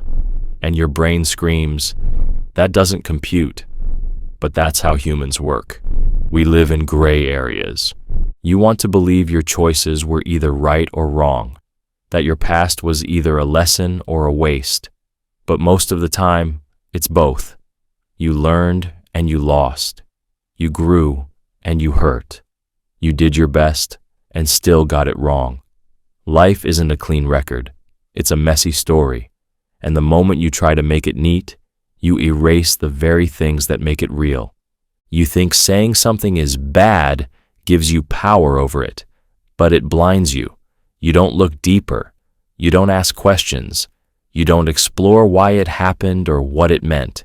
You just stamp it, reject it, and move on. But the pain stays. The confusion stays, because you skip the middle, and that's where healing happens. The same thing happens with success.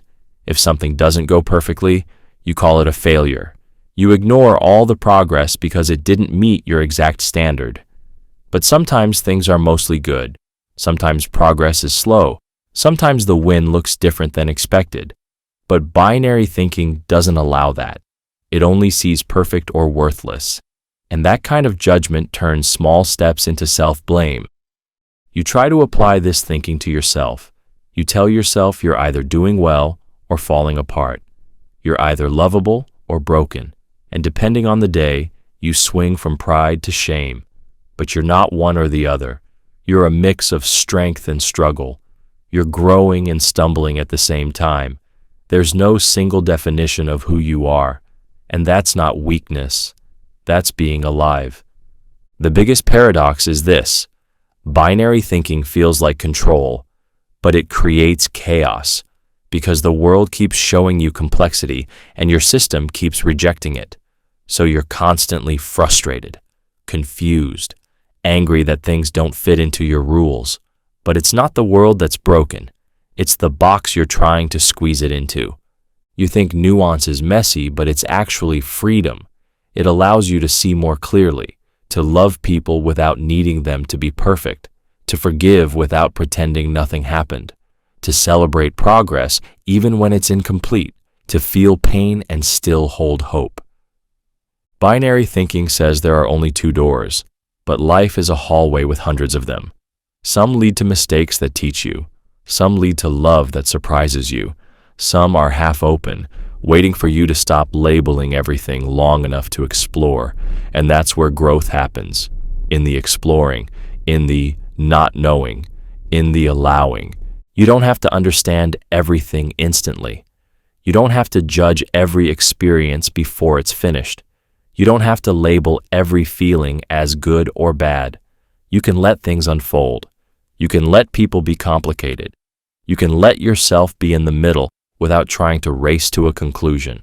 And the final paradox, the more you resist the gray, the more you live in confusion. But the moment you accept it, everything softens. You stop needing life to be perfect. You stop needing answers that don't exist. You stop dividing the world into enemies and allies. You start seeing the full picture, the broken and the beautiful living side by side. It doesn't have to be either or. Sometimes it's both. Sometimes it's neither. Sometimes it just is. And that's enough. Welcome to the next paradox. This one is living for the highlight reel, measuring your life against the best moments of others you see online. Forgetting reality isn't a montage. It starts with a scroll, a glance, a quick moment where someone else's perfect second flashes across your screen. The vacation, the smile, the success, the sunset. You think, why don't I feel like that? And just like that, your day seems smaller. Your life feels dull. You compare your reality, messy, slow, uncertain, to their highlight, polished and edited. You know it's not the whole truth, but it still feels better than yours. And so, you shrink. Here's the paradox. You know the real isn't real, but you still use it as the measure of your worth. You say, that's just a moment. But your brain translates it into meaning. Their joy means your joy is missing. Their smile means your day is less bright. Their achievement makes your progress feel behind. Even when you don't want to compare, you still do. Not out of envy, out of fear. Fear that you're missing something. Fear that you're not enough. You think the problem is your life, but the problem is your focus. You stare at the best 5 seconds of someone else's month and wonder why your full day doesn't match it. But their reel is curated. Yours is lived. Their image is filtered. Yours is raw. They posted 1 second of laughter. You sat through hours of silence, of errands, of work, of doubt. But you forget that's all part of life too. Not less than. Just real. You want to feel inspired, but inspiration turns into insecurity when the real becomes the rule. You stop asking, what do I need? And start asking, what do they have that I don't? You change your pace. You question your path. You decorate your moments not to enjoy them, but to make them look like they belong in the scroll. Your memories become content. Your peace becomes performance. And here's the twist.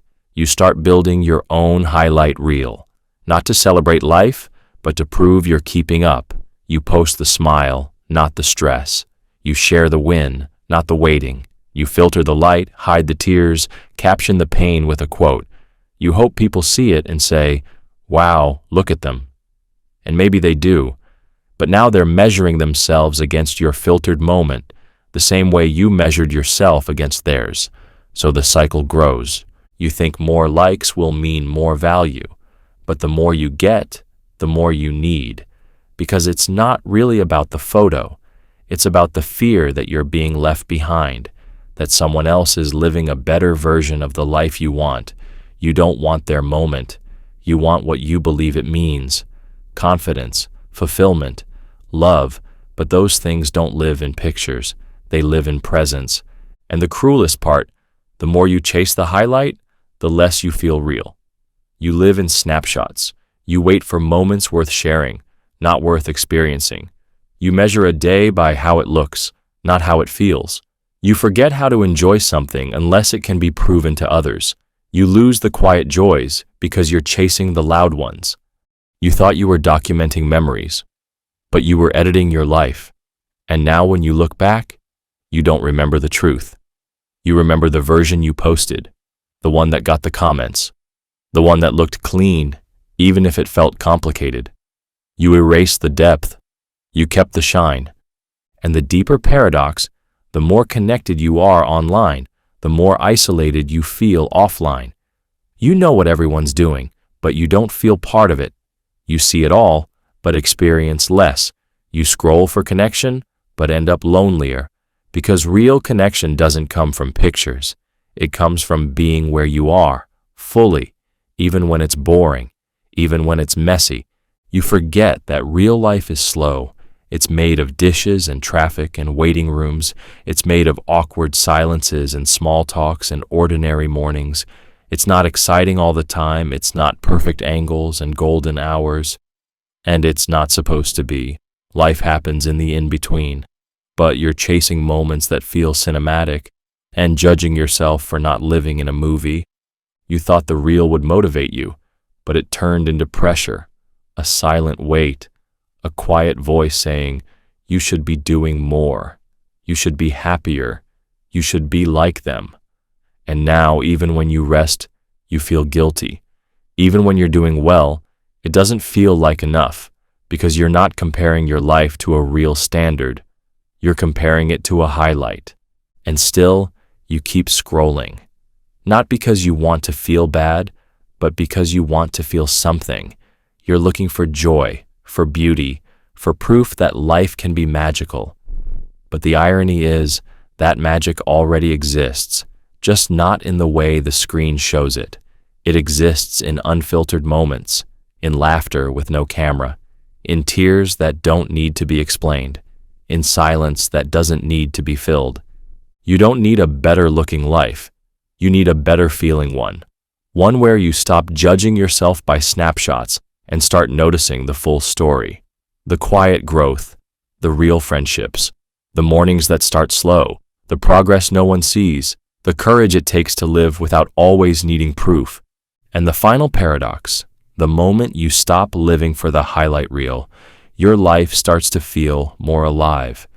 Not because it suddenly looks better, but because it finally feels honest, whole, yours, not curated, not posted, not measured, just lived. And that kind of life doesn't need likes. It just needs you, present, breathing, being, where the real ends and reality begins. Welcome to the next paradox. This one is perfection paralysis. Waiting until conditions are perfect before starting, which means never actually starting. You tell yourself you just want to get it right. That's all. You want to be ready.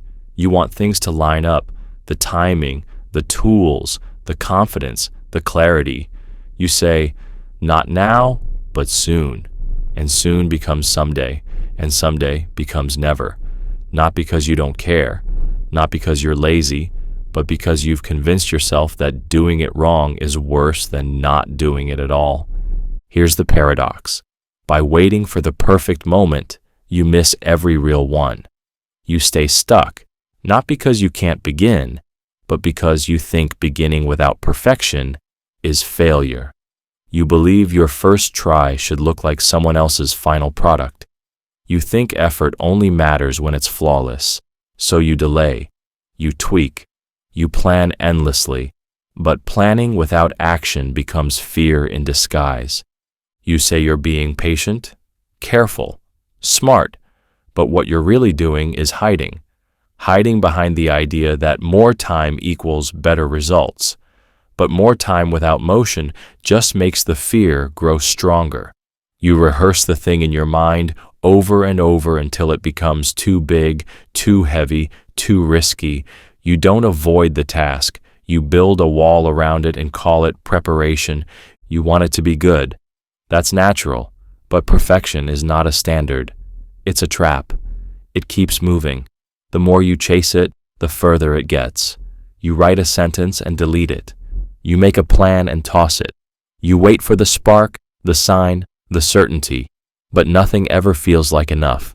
And still, the idea stays with you, untouched, unrealized, stuck in a folder labeled later. You think waiting makes you wise, but waiting too long becomes a form of surrender, not to doubt, but to illusion. The illusion that there's a perfect version of you who will show up someday, fully ready, fearless, flawless. But that version never arrives. Only the version of you who's willing to be messy, wrong, and imperfect has the power to create anything real. And here's the cruel twist. The more pressure you put on the outcome, the harder it becomes to begin.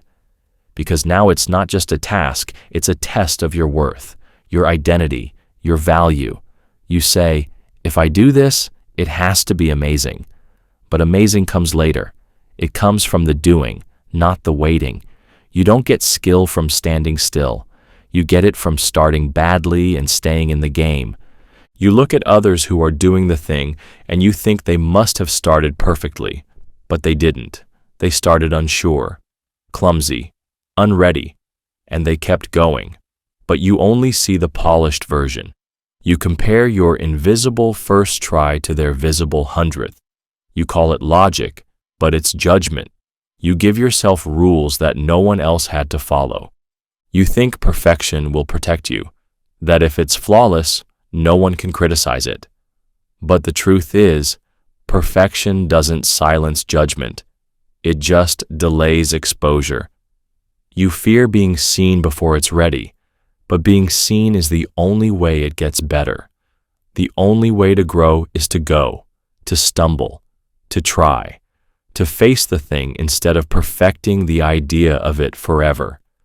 You don't realize how much life you've put on hold while waiting for things to feel just right. The book you haven't written, the conversation you haven't had, the move you keep pushing back, the idea that stays in your mind, untouched because you're afraid it won't be good enough. But nothing becomes good until you give it room to be bad first. You think you're avoiding failure, but not starting is its own kind of failure. A quiet one, a hidden one, a version that looks safe but leaves you restless. Because deep down, you know it could have been something, but you never let it be anything, and now you call it timing, but timing was never the problem. Fear was. You say you're waiting for motivation, but motivation follows motion, not the other way around. You think starting should feel easy, but sometimes the door only opens when you knock first, and sometimes the knock is shaky, uneven, hesitant. But it counts. It always counts. You want conditions to line up, but conditions are never perfect. There will always be noise, doubt, distraction, fatigue. The world never clears the runway for you. You take off anyway, and sometimes the flight is rough. But the view is worth it, not because it was perfect, but because it was real. You tell yourself that quality matters. That's true, but you can't improve what you haven't begun. Quality comes from quantity, from doing, redoing, adjusting, learning. But you've made the first step so big that it looks impossible. You've made perfect the requirement for starting, when starting is what creates the chance for perfect to even exist. You call yourself unprepared, but you've been preparing for years. You've watched, learned, thought deeply. You're not missing ability. You're missing permission. The permission to start without knowing everything, to move without a guarantee, to try without a polished plan. And the paradox breaks here, when you finally begin. Not with certainty, not with mastery, just with the courage to let it be what it is. Flawed, incomplete, alive. You don't need a perfect beginning. You just need a real one. The kind that feels shaky in your chest but honest in your soul. Because the moment you start, perfection loses its power. It fades. And now you're just doing, breathing, making, being. You're not waiting for your best. You're building toward it. And it starts now. Not someday. Not when the stars align. Not when everything feels safe. Now, where it's messy, where it's real, where it finally begins. Welcome to the next paradox. This one is the identity trap. Letting labels, introvert, failure, anxious, etc., define you completely, leaving no room for growth. You're just trying to understand yourself. That's where it starts. You want clarity, a way to make sense of your feelings, your struggles, your patterns. So you find a word, a label, and at first, it helps. It explains things. It gives you language. It feels like truth. You say, I'm just wired this way. That's who I am. This is what I've always been. And slowly, that explanation becomes a boundary, a wall, a place you stay inside even after you've outgrown it. Here's the paradox. The more you use labels to understand yourself, the more you use them to limit yourself. You think you're finding your identity, but you're building a cage. You forget that the label was supposed to be a starting point, not a stopping one. A description, not a definition. But now it feels permanent, fixed, like nothing beyond it is allowed. You say you're an introvert, so you avoid people. You say you're anxious, so you never take the leap. You say you're a failure, so you stop trying. You turn a tendency into a rule, a moment into a map. You think you're being honest, but you're really building a ceiling. You lock yourself inside a word that was never meant to hold your entire story. You believe you're protecting yourself, that embracing the label will bring you peace, and maybe at first it does. You finally feel seen. You finally feel understood. But then you stop moving. You stop questioning.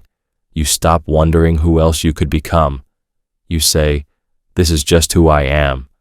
But who you are is still being written, and you've paused the writing too soon. You think certainty is safety, but identity built on certainty becomes fragile, because the moment something challenges that label, when you act differently, feel differently, grow differently, you panic. You feel lost. You think something's wrong, but nothing's wrong. You're just changing, and change feels threatening when your sense of self is too narrow. You look back at your past and say, "This is how I've always been," but you forget all the versions of yourself you've already left behind. You weren't always this way, and you won't always be, but the more you cling to the label, the more you resist becoming someone else, even when that someone else feels more true. You thought calling yourself something would give you power, but now the label is in charge. It tells you what you can't do, who you can't be, where you don't belong. You follow its rules like they're written in stone. You explain away every opportunity by saying, "That's not me." But how would you know? You never gave yourself a chance to find out. You confuse honesty with limitation. You say, "I'm being real about who I am." But real doesn't mean rigid. Real means curious. It means evolving. You're not supposed to stay the same. You're supposed to stretch, shift, surprise yourself. And labels don't like surprises. They like predictability. But you are not predictable.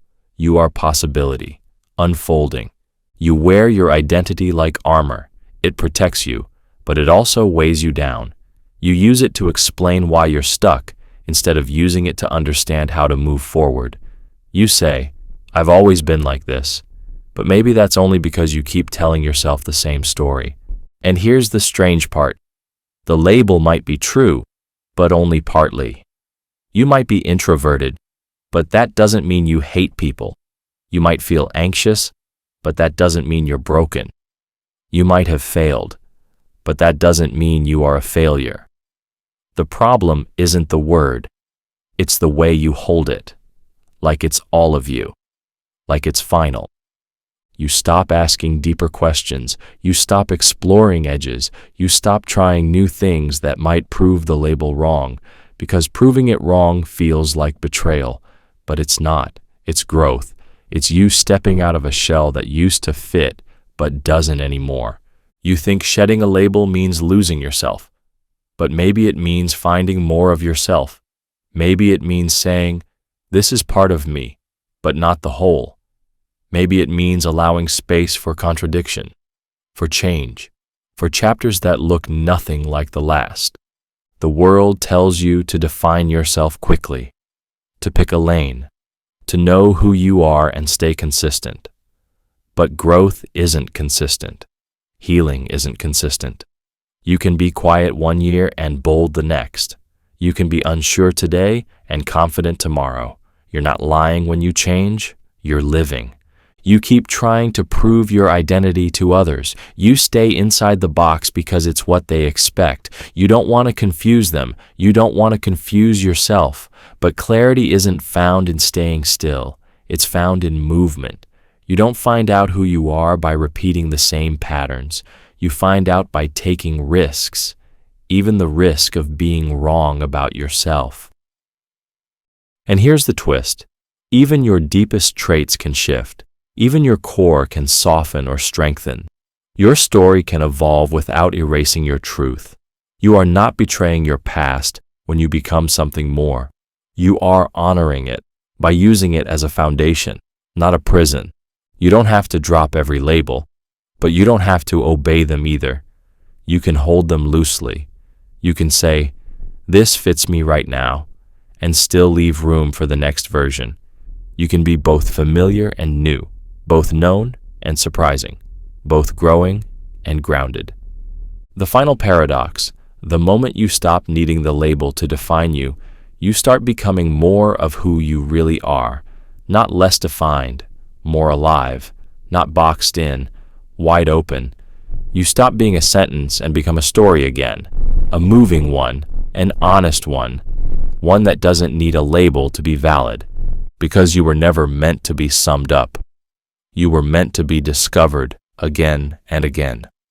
Welcome to the next paradox. This one is the "I don't deserve better" belief, settling for toxic environments because you believe deep down that it's all you're worth. You stay. That's the first thing. You stay even though it hurts. You stay even though it drains you. You tell yourself it's not that bad, that maybe it's normal, that maybe you're just too sensitive. You shrink your expectations and expand your tolerance, and you keep calling it loyalty, patience, strength, but really, it's a quiet belief whispering, "This is what you get." Here's the paradox. The worse you're treated, the more convinced you become that you deserve it. You think the pain is proof that you're not good enough, that something must be wrong with you. Because why else would it feel this heavy? Why else would love come with fear? Why else would peace feel so far away? You assume the world is just reflecting who you are, not realizing it's only reflecting what you're willing to accept. You tell yourself better doesn't exist, or if it does, it's for other people. People with more confidence, more beauty, more luck. You think of happiness like it's a currency you never earned. So you stop reaching, you stop asking, you stop imagining anything different, because imagining something better feels painful when you've already convinced yourself you'll never have it. You settle, not because you want to, but because you believe you have to. You accept less, you excuse the disrespect, you rationalize the chaos, and you stay quiet, thinking that maybe silence will protect you. But silence doesn't protect you, it traps you. And the longer you stay, the more normal it feels, the more right it seems. You confuse comfort with worth, but comfort isn't always safe. Sometimes it's just familiar pain. And the strange part is, if someone else were in your shoes, you'd tell them to walk away. You'd say, "You deserve more." But when it's you, the voice changes. It says, "You're lucky to have anything at all." You think calling it better than nothing makes it okay. But not everything is better than nothing. Some things steal more than they give. You stop dreaming, not because you're lazy, but because dreaming makes you ache. It shows you what you're missing. It shows you the gap between what you feel and what you've settled for. So you bury the dream. You pretend it never mattered. You call it unrealistic, but it still lives inside you, quietly asking, "What if?" You think settling is survival, that it's what strong people do, that it's noble to endure, but there's nothing noble about self-neglect. There's nothing brave about dimming your light just to be tolerated. You weren't meant to be tolerated. You were meant to be seen, known, loved, fully and without condition. But you've rewritten that truth into something smaller, something painful, something you call normal. You look for signs to prove you're not worth more, and you always find them, because the mind sees what it believes. And if you believe you're not worthy, every cold glance feels like proof. Every missed call feels like confirmation. You don't question the environment. You question yourself. You don't ask, "Why are they treating me like this?" You ask, "What did I do to deserve it?" You learn to make excuses for others while blaming yourself. You learn to carry the weight of things you didn't break. You apologize first. You forgive without change. You beg for crumbs and call it a feast. Not because you don't see the truth, but because you've been trained to believe that asking for more is asking for too much. You remember every flaw, every mistake, every failure. You keep them close, like armor, and then you use them against yourself. You say, "See? This is why no one stays. This is why I end up here. This is why I can't ask for more." But those moments weren't reasons to stay small. They were reasons to grow. They weren't signs that you're broken. They were signs that you're human. And here's the cruel twist. The longer you stay in places that devalue you, the harder it becomes to imagine anything else. You adapt to the toxicity. You normalize it. You start calling dysfunction just how things are. And when something kind shows up, you flinch. You think it's fake. You reject it before it can reach you. Because now kindness feels foreign. Respect feels suspicious. Safety feels boring. You want better? You do. But wanting it feels dangerous. Because wanting something you don't believe you can have only deepens the pain. So you choose the pain you know, the predictable pain, the one you've rehearsed, and you tell yourself you're being realistic. But you're not. You're just repeating a pattern that was never yours to keep. You didn't choose this belief. It was given to you, slowly, quietly, by experiences, by people, by messages that taught you to expect less, to accept less. And now you carry it like it's your own. But it isn't. It's borrowed. It can be returned. It can be unlearned. And the paradox starts to break the moment you stop asking, "What am I allowed to want?" and start asking, "What do I deserve just for being me?" Not for performing, not for pleasing, not for fixing, just for existing. Because your worth doesn't depend on effort. It doesn't come from someone else's permission. It doesn't rise and fall with how others treat you. It's steady, constant, untouched by their limits. You don't have to stay where you are to prove anything. Not your strength, not your loyalty, not your resilience. You are allowed to leave what hurts. You are allowed to outgrow what once fit.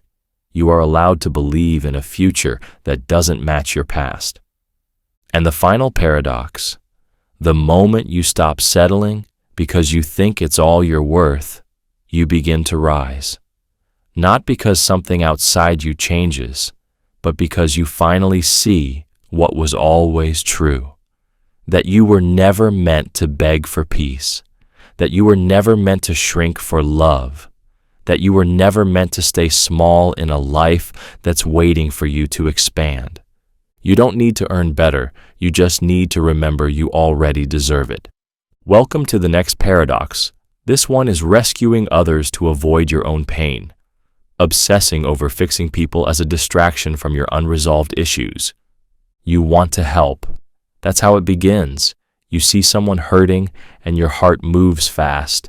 You show up, you listen, you give advice, you offer your time, your energy, your peace.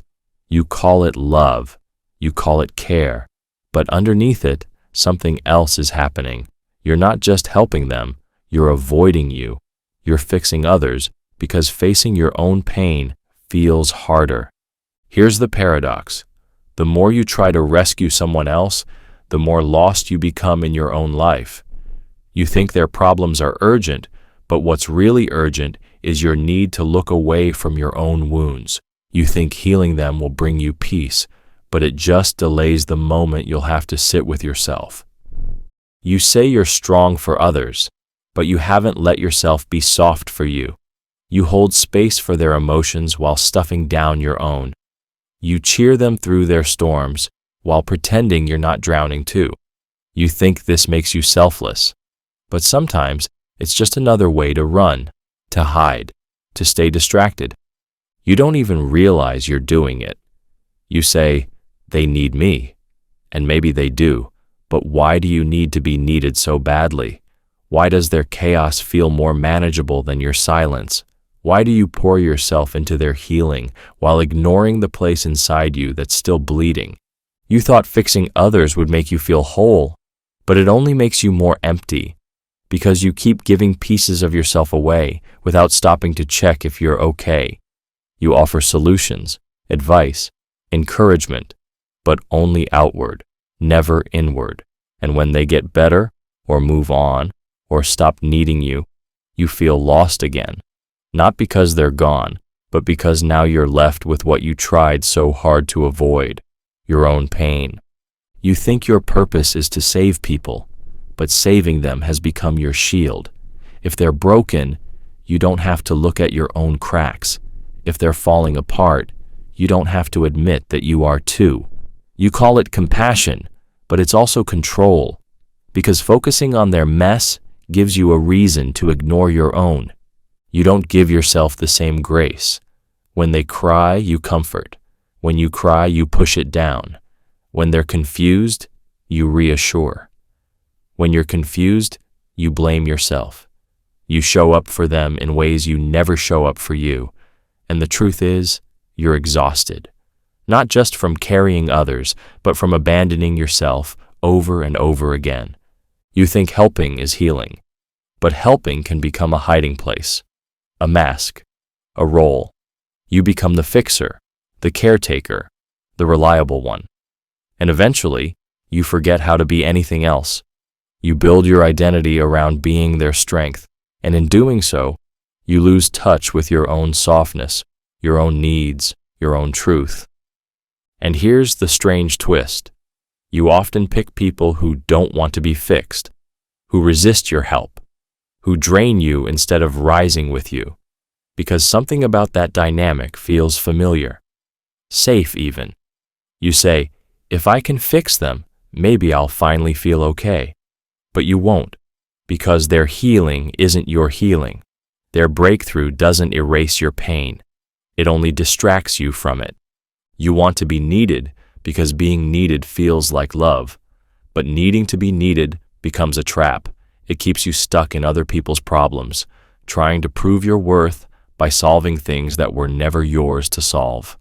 And when they don't change, when they stay stuck, you take it personally. You feel like you failed, but it was never your job to save them. You say you're fine. You say you're just busy helping, but inside you feel lonely, misunderstood, worn down. You're surrounded by people, but none of them see the part of you that's falling apart quietly. Because you never show it. You stay strong, you stay focused, and you wonder why no one offers you what you give them. You think pain ignored will disappear, but it doesn't. It hides, it waits, it finds ways to speak, even when you won't listen. And sometimes it speaks through your obsession with others, through the way you fix, advise, carry, rescue. You say you're trying to help them heal, but maybe your help is a cry for your own healing. You're not wrong for caring. You're not wrong for showing up. But there's a difference between helping someone out of love and helping them to avoid yourself. One brings connection, the other brings avoidance dressed up as compassion. You say, I just want them to be okay. But what if that's because you don't know what to do when the focus turns inward? When no one needs you? When the room is quiet and it's just you with your thoughts? That's when the pain you've been avoiding starts to rise. And that's the moment you rush to help someone else. Not because they asked, but because you needed the escape. You want peace, but peace doesn't come from fixing others. It comes from facing yourself, from sitting with the discomfort, from asking the questions you've avoided, from feeling the things you've buried. And no one else can do that work for you, just like you can't do it for them. The final paradox: the more you try to rescue others to escape your pain, the more trapped you become in it. But the moment you stop running from yourself, the healing begins. Not all at once, not easily, but honestly, slowly, deeply, fully. You start to help others not from a place of escape, but from overflow, from strength rooted in truth, not in distraction. You don't have to be everyone's hero. You don't have to fix every broken thing. You don't have to carry what's not yours. You are allowed to pause, to look inward, to say, I need help too, because you matter even when you're not fixing anyone. You're still worthy even when you're not saving the day.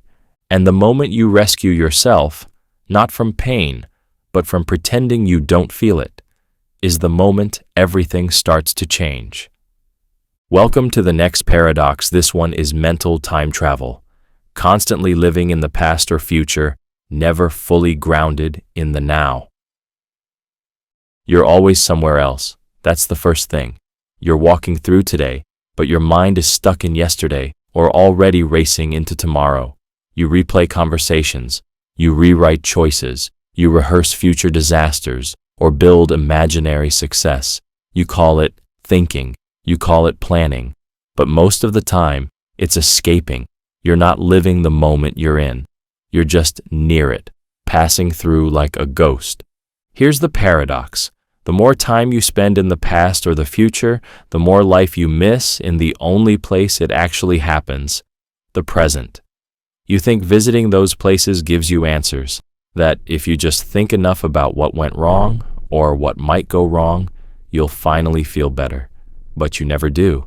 You just loop, you circle, you overthink, and the now quietly slips away while your attention is somewhere it can't touch.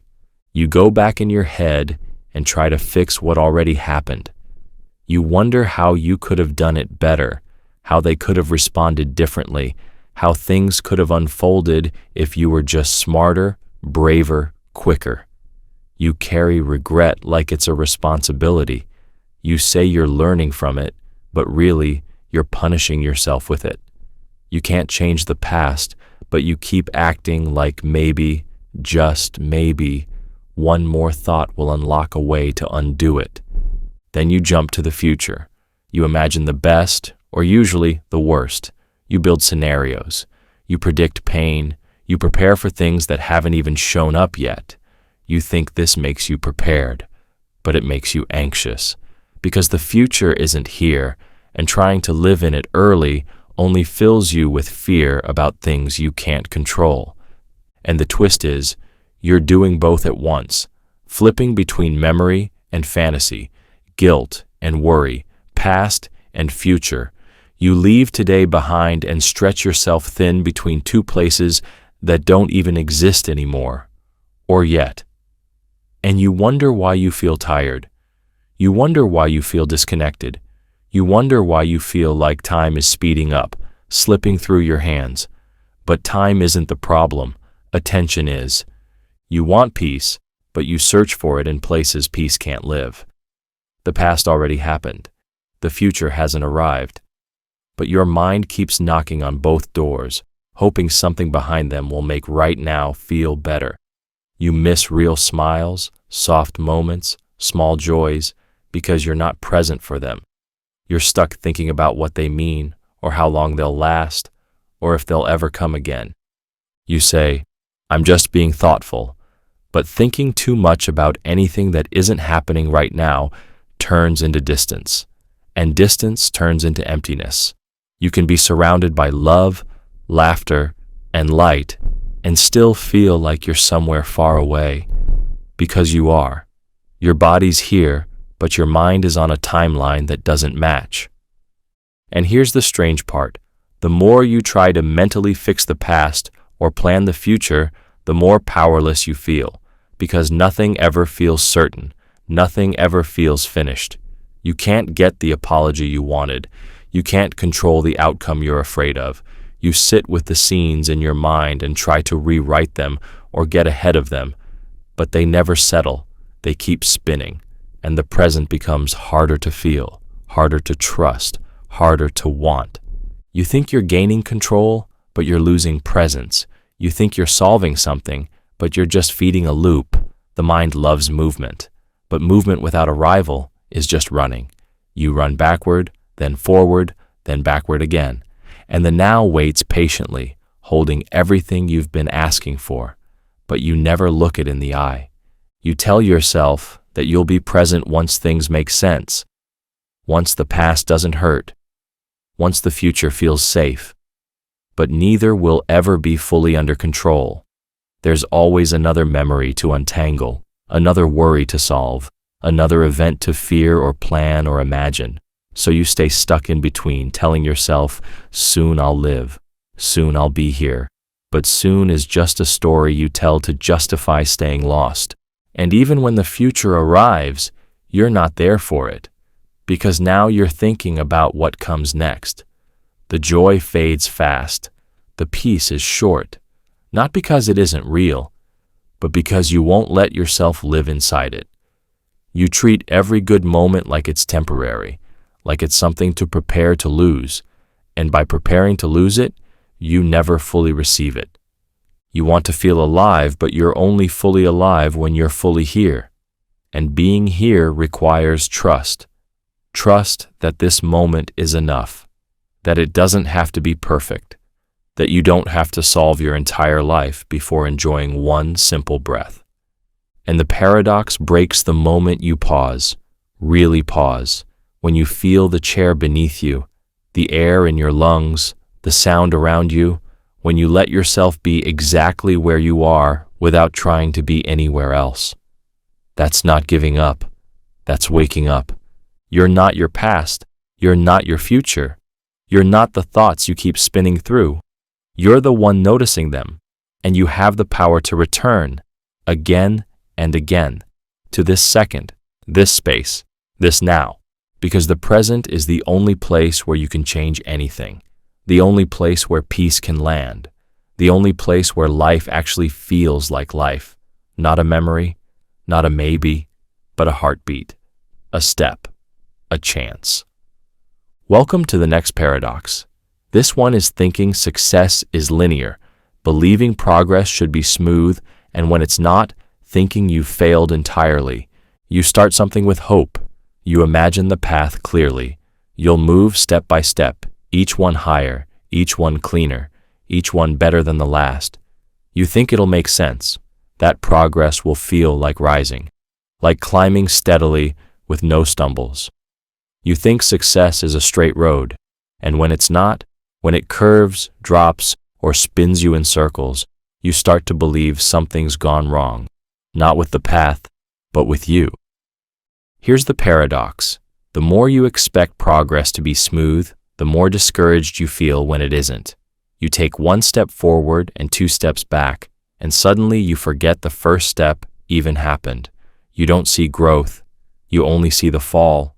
You forget that movement, even messy, is still movement. You forget that growth often hides inside setbacks. You think setbacks mean you're broken, but they often mean you're building.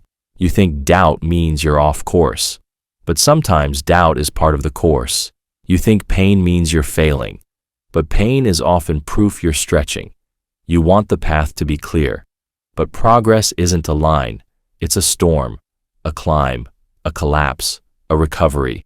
You compare your life to someone else's chapter 10 and wonder why your chapter 2 looks so chaotic.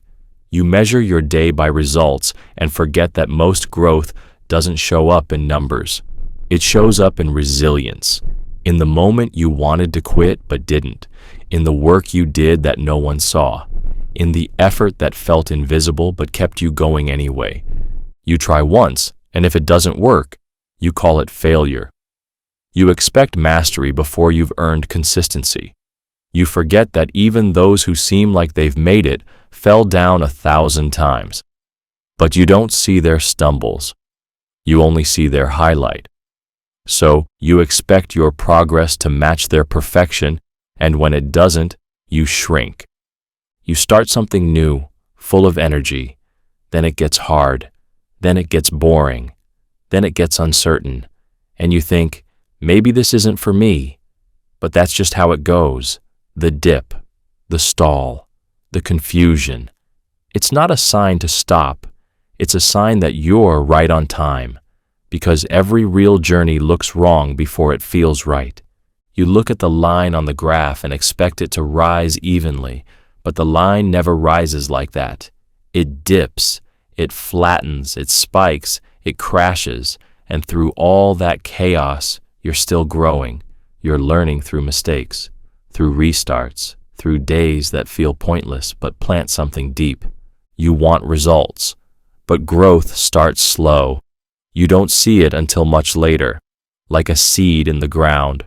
Nothing shows for a while, and then suddenly something breaks through. But that breakthrough didn't come from one perfect day. It came from the ones where you showed up even when it didn't feel worth it, especially then. You tell yourself if it were meant to be, it would be easy. But ease is not the test. Endurance is. Not everything great comes with flow.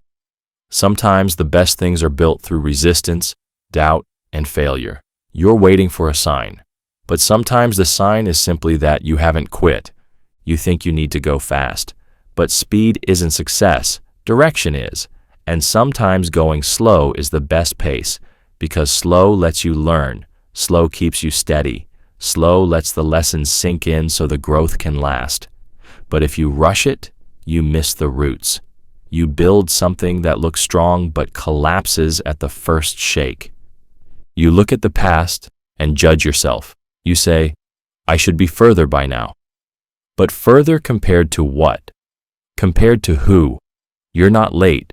You're just living a path that doesn't follow the rules you made up in your head. A path that twists because it's real, because you're human, because nothing worth keeping is ever built in a straight line. You get discouraged when you take a break, when you lose focus, when you fall back into old habits. You call it failure, but maybe it's part of it. Maybe falling off track is what teaches you how to return stronger. Maybe circling back is still part of the climb. Maybe pausing isn't the end. It's a breath before your next rise. You want progress to look like motion, but sometimes it looks like stillness, like reflection, like letting go. Sometimes the most important move is the one no one sees, the choice to rest, the decision to try again after failing 5 times, the quiet commitment to keep showing up even when you feel like nothing's happening. You think the journey should always feel good, but some days it feels like doubt, like fear, like questioning everything. You think those moments are wrong, but they are the proof that you care, that you're deep in it, that you're not skating on the surface, you're walking through the fire, and that's where transformation lives. You forget that progress includes pain, that growth includes mistakes, that success includes silence. You expect a straight climb, but success is made in circles, in detours, in breakdowns that become breakthroughs. You can't skip the struggle and expect to keep the strength. It's built in the mess, in the slow return, in the start over. Welcome to the next paradox. This one is emotional reasoning. I feel like a failure, so I must be one. Letting feelings define facts. You don't need proof, you just need a feeling. If it hurts, it must be true. If you feel lost, you must be broken. If you feel small, you must be worthless. Your emotions speak, and you take them as law. You don't question them. You don't look for evidence. You believe them without hesitation. And so a bad day becomes a bad life. A single mistake becomes your identity. You think you're being honest, but really, you're just letting pain do the talking. Here's the paradox. The more you rely on feelings to tell you what's real, the more disconnected from reality you become. Emotions are loud, they're persuasive, but they aren't facts. They're responses, reactions, temporary states of mind, but you turn them into permanent truths. You say, I feel unloved, so I must not matter. But maybe you're just lonely today. Maybe your heart's tired. Maybe your mind is spinning stories. But you call the feeling truth and let it lead. You wake up anxious, and instead of saying, this will pass, you say, something must be wrong with me. You feel insecure and think it means you're failing. You feel ashamed and believe you are shameful. You confuse emotion with evidence, but emotion is just weather. Real, yes, but it moves. It doesn't always match the sky you're standing under. You think you're being self-aware, but emotional reasoning doesn't come from clarity. It comes from fear. Fear that if you feel bad, it must mean something bad is true. You don't stop to ask where the feeling came from. You don't explore what triggered it. You just accept it. And then you live under its shadow like it's a fact written in stone. You believe that if something feels off, it must be wrong. But not everything uncomfortable is dangerous. Not everything painful is final. Sometimes growth feels like discomfort. Sometimes love feels scary. Sometimes peace feels unfamiliar. But when you let emotion define fact, you reject anything that doesn't immediately feel good, even if it's exactly what you need. You think feelings are messages, and sometimes they are. But not every message is accurate. Some are echoes of old wounds, some are habits, some are lies you learned early and never questioned. You feel like you're not enough, but feeling it doesn't make it true. You feel like everyone is judging you, but they're probably too busy worrying about their own fears. And here's the strange part. The stronger the emotion, the more you believe it must be true. But strong emotions aren't proof. They're just loud. Pain screams, but that doesn't mean it's wise. Shame echoes, but that doesn't mean it's right. You feel overwhelmed and think you're weak. But maybe you're just human. Maybe your strength isn't in how you feel, but in how you keep going despite the feeling. You treat emotion like a mirror, but sometimes it's a funhouse mirror, distorted, exaggerated, reflecting not what's real, but what your mind believes when it's tired, stressed, afraid, or lonely. You think, I feel like a failure, but maybe what you really feel is disappointment, or pressure, or fear. You never stop to separate the emotion from the meaning. You just collapse them into one and carry the weight of both. You think logic and feeling can't exist together, but real wisdom is both. Emotion tells you something is happening. Thought tells you what to do with it. But when emotion takes over, you lose your ability to think clearly. You react instead of respond. You spiral instead of pause. You live in stories your mind creates in moments of pain, and you call those stories reality. You say, I feel like no one cares about me. But feelings aren't facts. Maybe someone does care. Maybe many people do. But the feeling blinds you to the truth.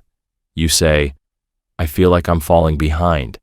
But the only clock you're watching is the one comparison built. You say, I feel like I'm always messing things up. But always is a lie feelings tell when they're scared. You don't need to ignore your emotions, but you do need to question them, not with shame, but with curiosity. Where did this feeling come from? What else could it mean? What would I tell a friend who felt this way? Because the moment you start asking, you create space between what you feel and what you choose to believe. You want to trust yourself. That's good, but trusting yourself means knowing when your mind is not thinking clearly, when emotion is driving the car and logic is locked in the trunk. You don't need to push feelings away, but you also don't need to hand them the keys. Let them ride along, let them speak, but don't let them steer. And the cruel twist, the more you believe every emotion, the more emotions you start to fear. Because now, feeling bad means being bad. Feeling afraid means being doomed. Feeling off means being broken. You start to dread your own inner world, not because it's dangerous, but because you never learned to doubt it gently. You think feeling something deeply is the same as understanding it, but they're different. Feeling is experiencing. Understanding is reflecting, and reflection takes distance. It takes breathing room. It takes the courage to say, just because I feel this way doesn't mean it's the full truth. You don't have to fake positivity. You don't have to pretend everything's okay. You just have to stop treating every wave of emotion like a headline. Let it pass. Let it come. Let it teach you, not trap you. And the final paradox, the moment you stop believing that every feeling is truth, is the moment you start to feel more peace. Because now, you're grounded. You're steady. You're not swinging with every emotion. You're not collapsing under every wave. You're standing in the middle, noticing the storm, and choosing your next move with care. You're not your feelings. You're the one who feels. And that difference changes everything. Welcome to the next paradox. This one is the "if I try, I might fail" dilemma. Avoiding effort altogether to protect your ego from potential failure. You care, that's the truth underneath it. You care so much about the outcome that you pretend you don't. You act like it doesn't matter, but it does. You want it to work. You want to succeed. But the fear of failing pulls harder than the hope of winning. So instead of trying, you wait. You hold back. You tell yourself it's not the right time. Or maybe the idea wasn't that good. Or maybe you're just not ready yet. But deep down, you know it's something else. It's not about readiness. It's about fear. Here's the paradox. You avoid trying because you don't want to feel like a failure. But by not trying, you guarantee the exact thing you were afraid of. Nothing happens. No progress, no growth, no proof that you ever could have done it. You protect yourself from falling and end up standing still. You dodge the risk and lose the reward. You say, "If I don't give it everything, then at least I'll have an excuse." But that excuse becomes a wall that keeps you from everything you wanted to reach. You imagine trying and failing and how painful that would be. So instead of going all in, you go halfway. You stay comfortable. You don't commit fully, because then it won't hurt as much if it doesn't work. But the half effort leaves you stuck in between. Not failing, but not succeeding either. Not broken, but not growing. You think you're safe in that middle space, but it's not safe. It's heavy. It's hollow. And it's not where you're meant to stay. You don't call it fear. You call it logic. You say, "I'm just being careful." But being careful becomes a cage when it stops you from ever beginning. You want guarantees. You want certainty. But there's no growth in guaranteed outcomes. There's only repetition. And repetition feels safe, but it doesn't bring change. You say you're not ready, but maybe readiness only comes after the first step, not before it. You think failure would mean something about who you are, that if you try and it doesn't work, it proves you weren't good enough. So you protect your image, you protect your pride, you keep the idea alive by never testing it. Because then, you can still believe it could have worked if you had really tried, and that fantasy is easier to hold than facing a real result. But it's also the reason you never move forward. You admire people who take risks. You look at them and say, "They're brave," but you don't see their fear. You don't see how scared they were, how unsure they felt. You only see the action, and you tell yourself they're different, that they're fearless. But no one is fearless. Some people just act through fear. Others let fear decide for them, and that's the real difference. You fear embarrassment, rejection, falling short. You think failure would mean you are failure, but failure is feedback. It's direction, it's movement. It's what turns effort into experience. Without it, you don't grow. You just hover in the same loop, waiting, wondering, wishing. You avoid the pain of failure and accept the pain of regret. You tell yourself it's better not to try than to try and fall apart. But what if not trying is its own kind of falling? Quiet, slow, invisible from the outside, but deeply felt inside. You keep your hands in your pockets and call it peace, but it's not peace. It's delay. It's deferral. It's potential being buried while it's still alive. You think your fear will go away one day, that maybe if you wait long enough, you'll suddenly feel bold. But courage doesn't arrive like that.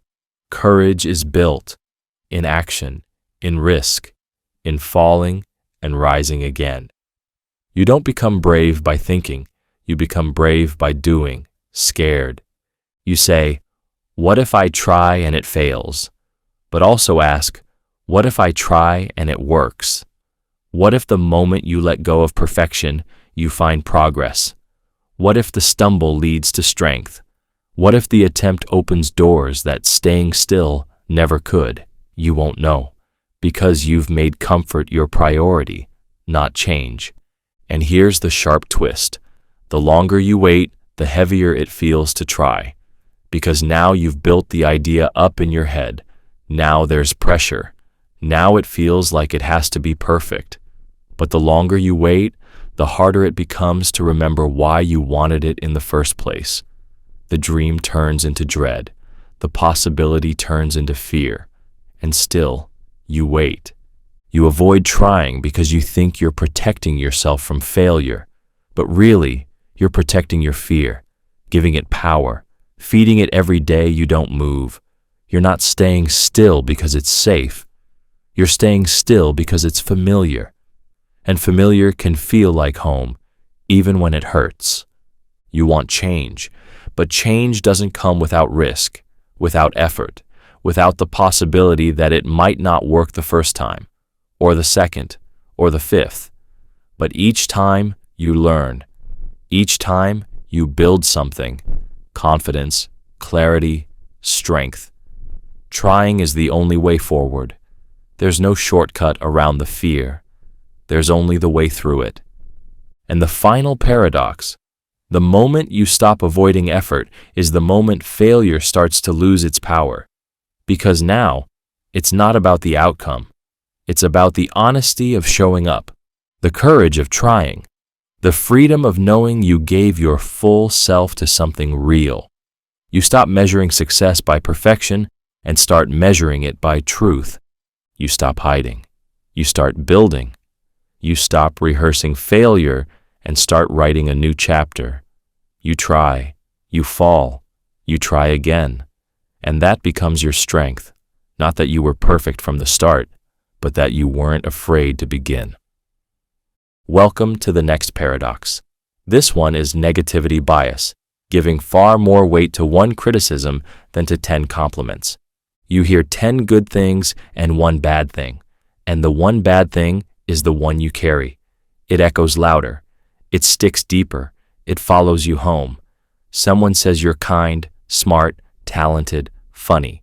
Then someone says, you're not enough, or you messed up, or you disappointed me. And suddenly, all the good things disappear, not because they're not true, but because your brain chooses to believe the worst. Here's the paradox. You are more likely to believe one painful voice than 10 loving ones. You think that criticism is the truth and praise is just kindness. You think the compliment is people being nice, but the insult is them being honest. You treat praise like decoration and criticism like proof. And so you trust the pain more than the love. You let the worst words define your value. You don't ask, why do I believe this one? You ask, why didn't I see it sooner? You believe the negative feedback must be accurate because it hurts so much. But pain doesn't always mean truth. Sometimes it just means you care. Sometimes it just means you're human. You treat discomfort like a fact.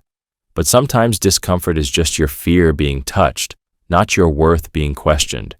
You thought the 10 compliments would build you up, but you're only as secure as the last negative thing someone said. You let the one drop of poison ruin the whole glass. You throw away joy because one sentence didn't agree with it. You ignore kindness because one person didn't see you clearly. You give more weight to one wound than to 100 hands reaching to help. You think you're being realistic, but realism is not always negative. Truth isn't always harsh, yet you reject the good like it's fake and absorb the bad like it's permanent. Someone says something kind and you brush it off. You say, they're just being nice. But someone says something sharp and you say, they finally see the real me. You treat praise like it's suspicious and criticism like it's prophecy.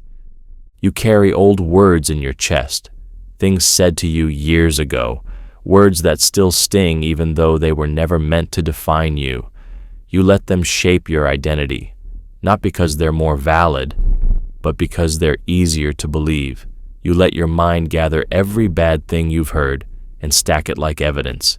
Then you use that pile to argue against yourself. And the strange twist is, you think this keeps you humble. You think focusing on what's wrong will make you stronger. You say, I don't want to get a big head. But this isn't humility. This is self-erasure. This is shrinking in the face of love and expanding in the face of doubt. This is treating criticism like medicine and praise like sugar. You want to grow, so you pay attention to what's broken. But growth doesn't just come from pain. It also comes from love, from encouragement, from knowing what you're doing right. But you skip over that. You say, it's not enough. You ignore progress because you're addicted to proof that you're still behind. You think noticing the bad makes you more prepared, but it makes you more afraid. You anticipate rejection. You search for flaws. You listen harder when someone doubts you than when they believe in you. And the more you listen, the more it sounds like truth. Not because it is truth, but because it's the only voice you're giving full volume. You remember one person's criticism forever and forget the 100 people who clapped for you. You play that one sentence in your head over and over. You build an identity around it. You adjust your choices, your voice, your vision, all to avoid hearing it again. But what if it was wrong? What if it came from someone else's pain, not your failure? What if it didn't deserve the power you gave it? You say you just want to improve. That's fair. But you can't improve from constant self-attack. You can't evolve if you only see what's broken. You think that beating yourself up will lead to better results. But shame doesn't build growth. It builds fear. And fear makes you small, not strong. And the painful irony? When someone does say something good, you don't trust it. You think they're just being polite, or they don't know the real you. You find ways to discount their love because you've built a filter that only lets pain through. You think you're protecting yourself, but you're rejecting the exact thing you need most. You believe one negative comment outweighs 10 positive ones, but that only happens if you let it. The weight you give it is yours to choose. The volume of that voice is yours to control. Just because something hurt doesn't mean it gets to rule your mind. Not every opinion is a mirror. Not every insult is insight. Not every painful feeling is a final truth. You don't need to silence every critic. You just need to stop making them gods. They're just people, flawed, like you, and sometimes wrong, and sometimes careless. You can listen, you can reflect, but you don't have to surrender. And the final paradox: the moment you stop believing that pain speaks louder than love, the world begins to sound different, softer, warmer. You start to hear the truth in the compliments. You start to let kindness sink in. You stop carrying that one sentence like it's your name. You begin to notice the people who see you fully, who don't just applaud your wins, but remind you of your worth when you lose. You begin to believe the things you once ignored, that you are capable, valuable, seen, and not because 10 people said it louder than one, but because you finally chose to listen.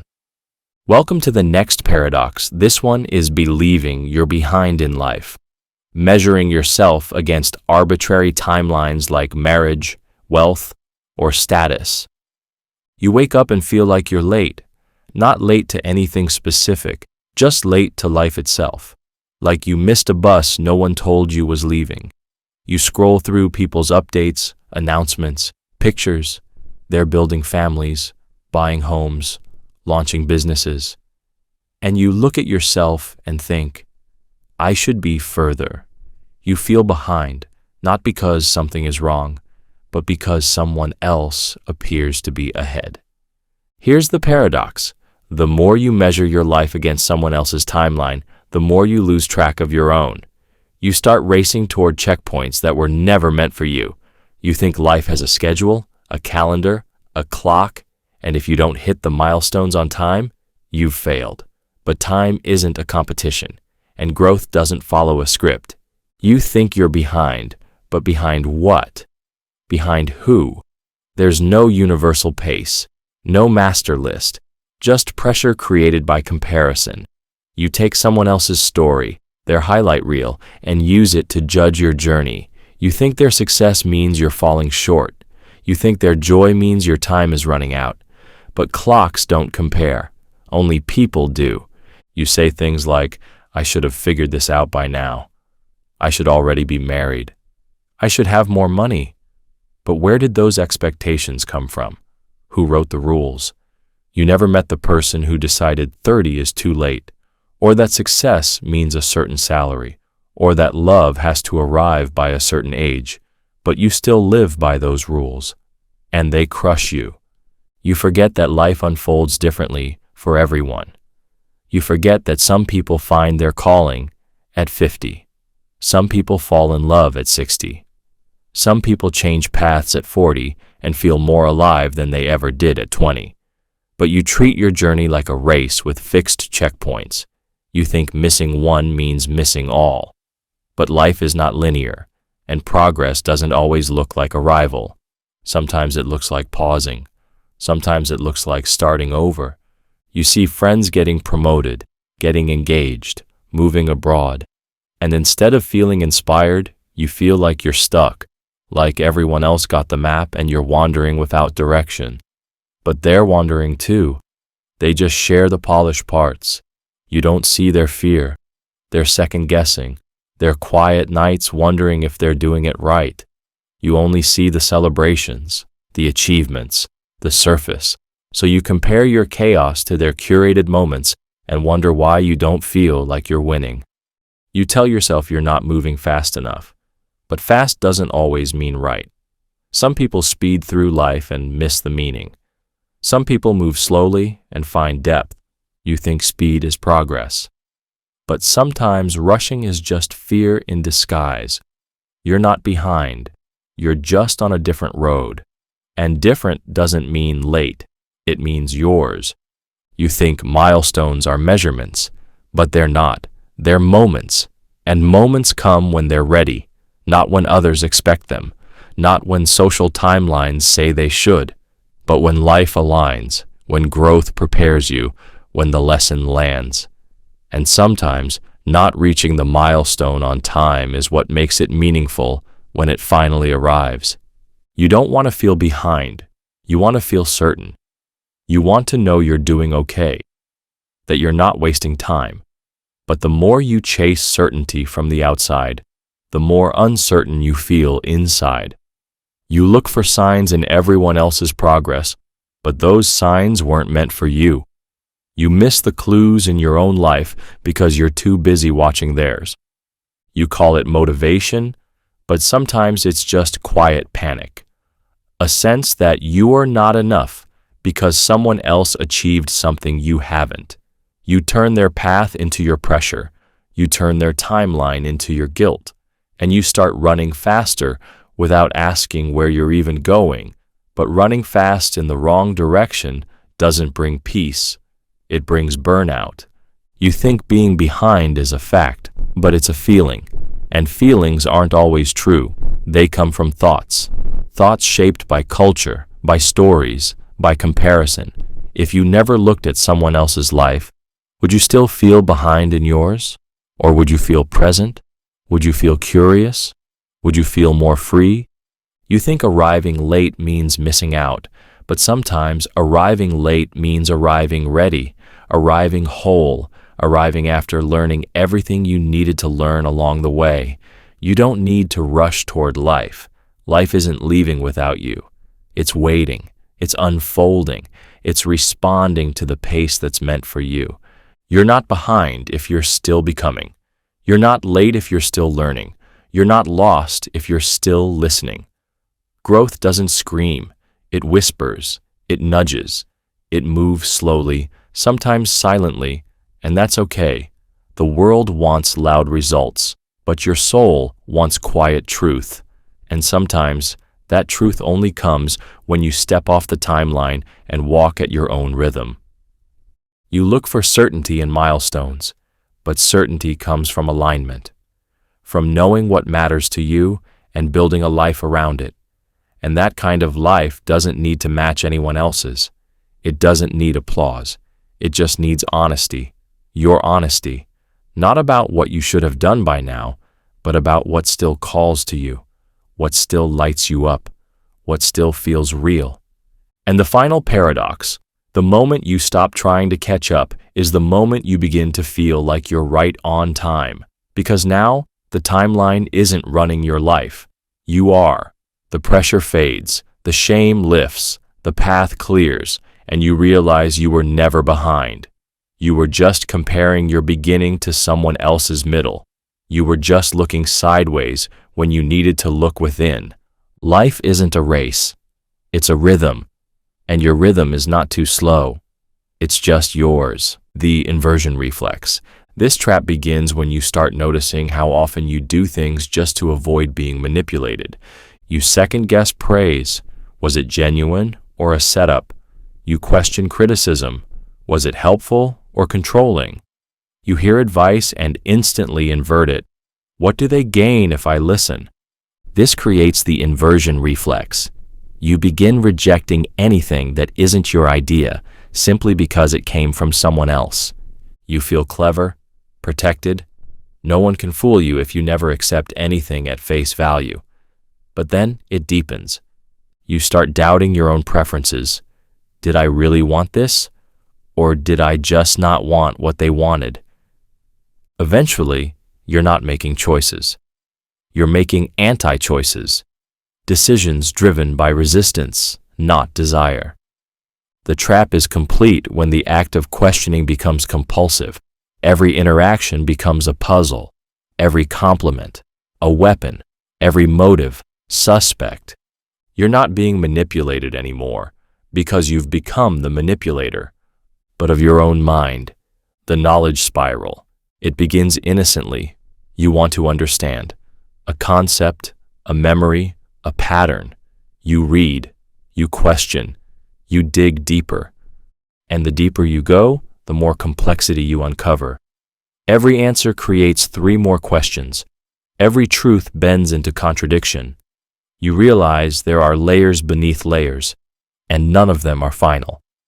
This is the knowledge spiral, the illusion that if you just learn a little more, it'll finally make sense. But it never does. You begin to realize that true understanding might be impossible, not because you're too limited, but because reality is too recursive. Think of trying to explain language, using language, or trying to see your own eye without a mirror. You study thought until you question the structure of thought itself. You analyze knowledge until knowledge dissolves into uncertainty. You chase truth until truth becomes fractal, beautiful, but unreachable. And by then, you're addicted. You need to keep climbing, but every step reveals the staircase is infinite. The anti-self hypothesis. What if the part of you that makes your decisions isn't on your side? This trap starts with small doubts. You make a choice, and afterward, you question it. Not just the outcome, but the intention. Did I sabotage myself?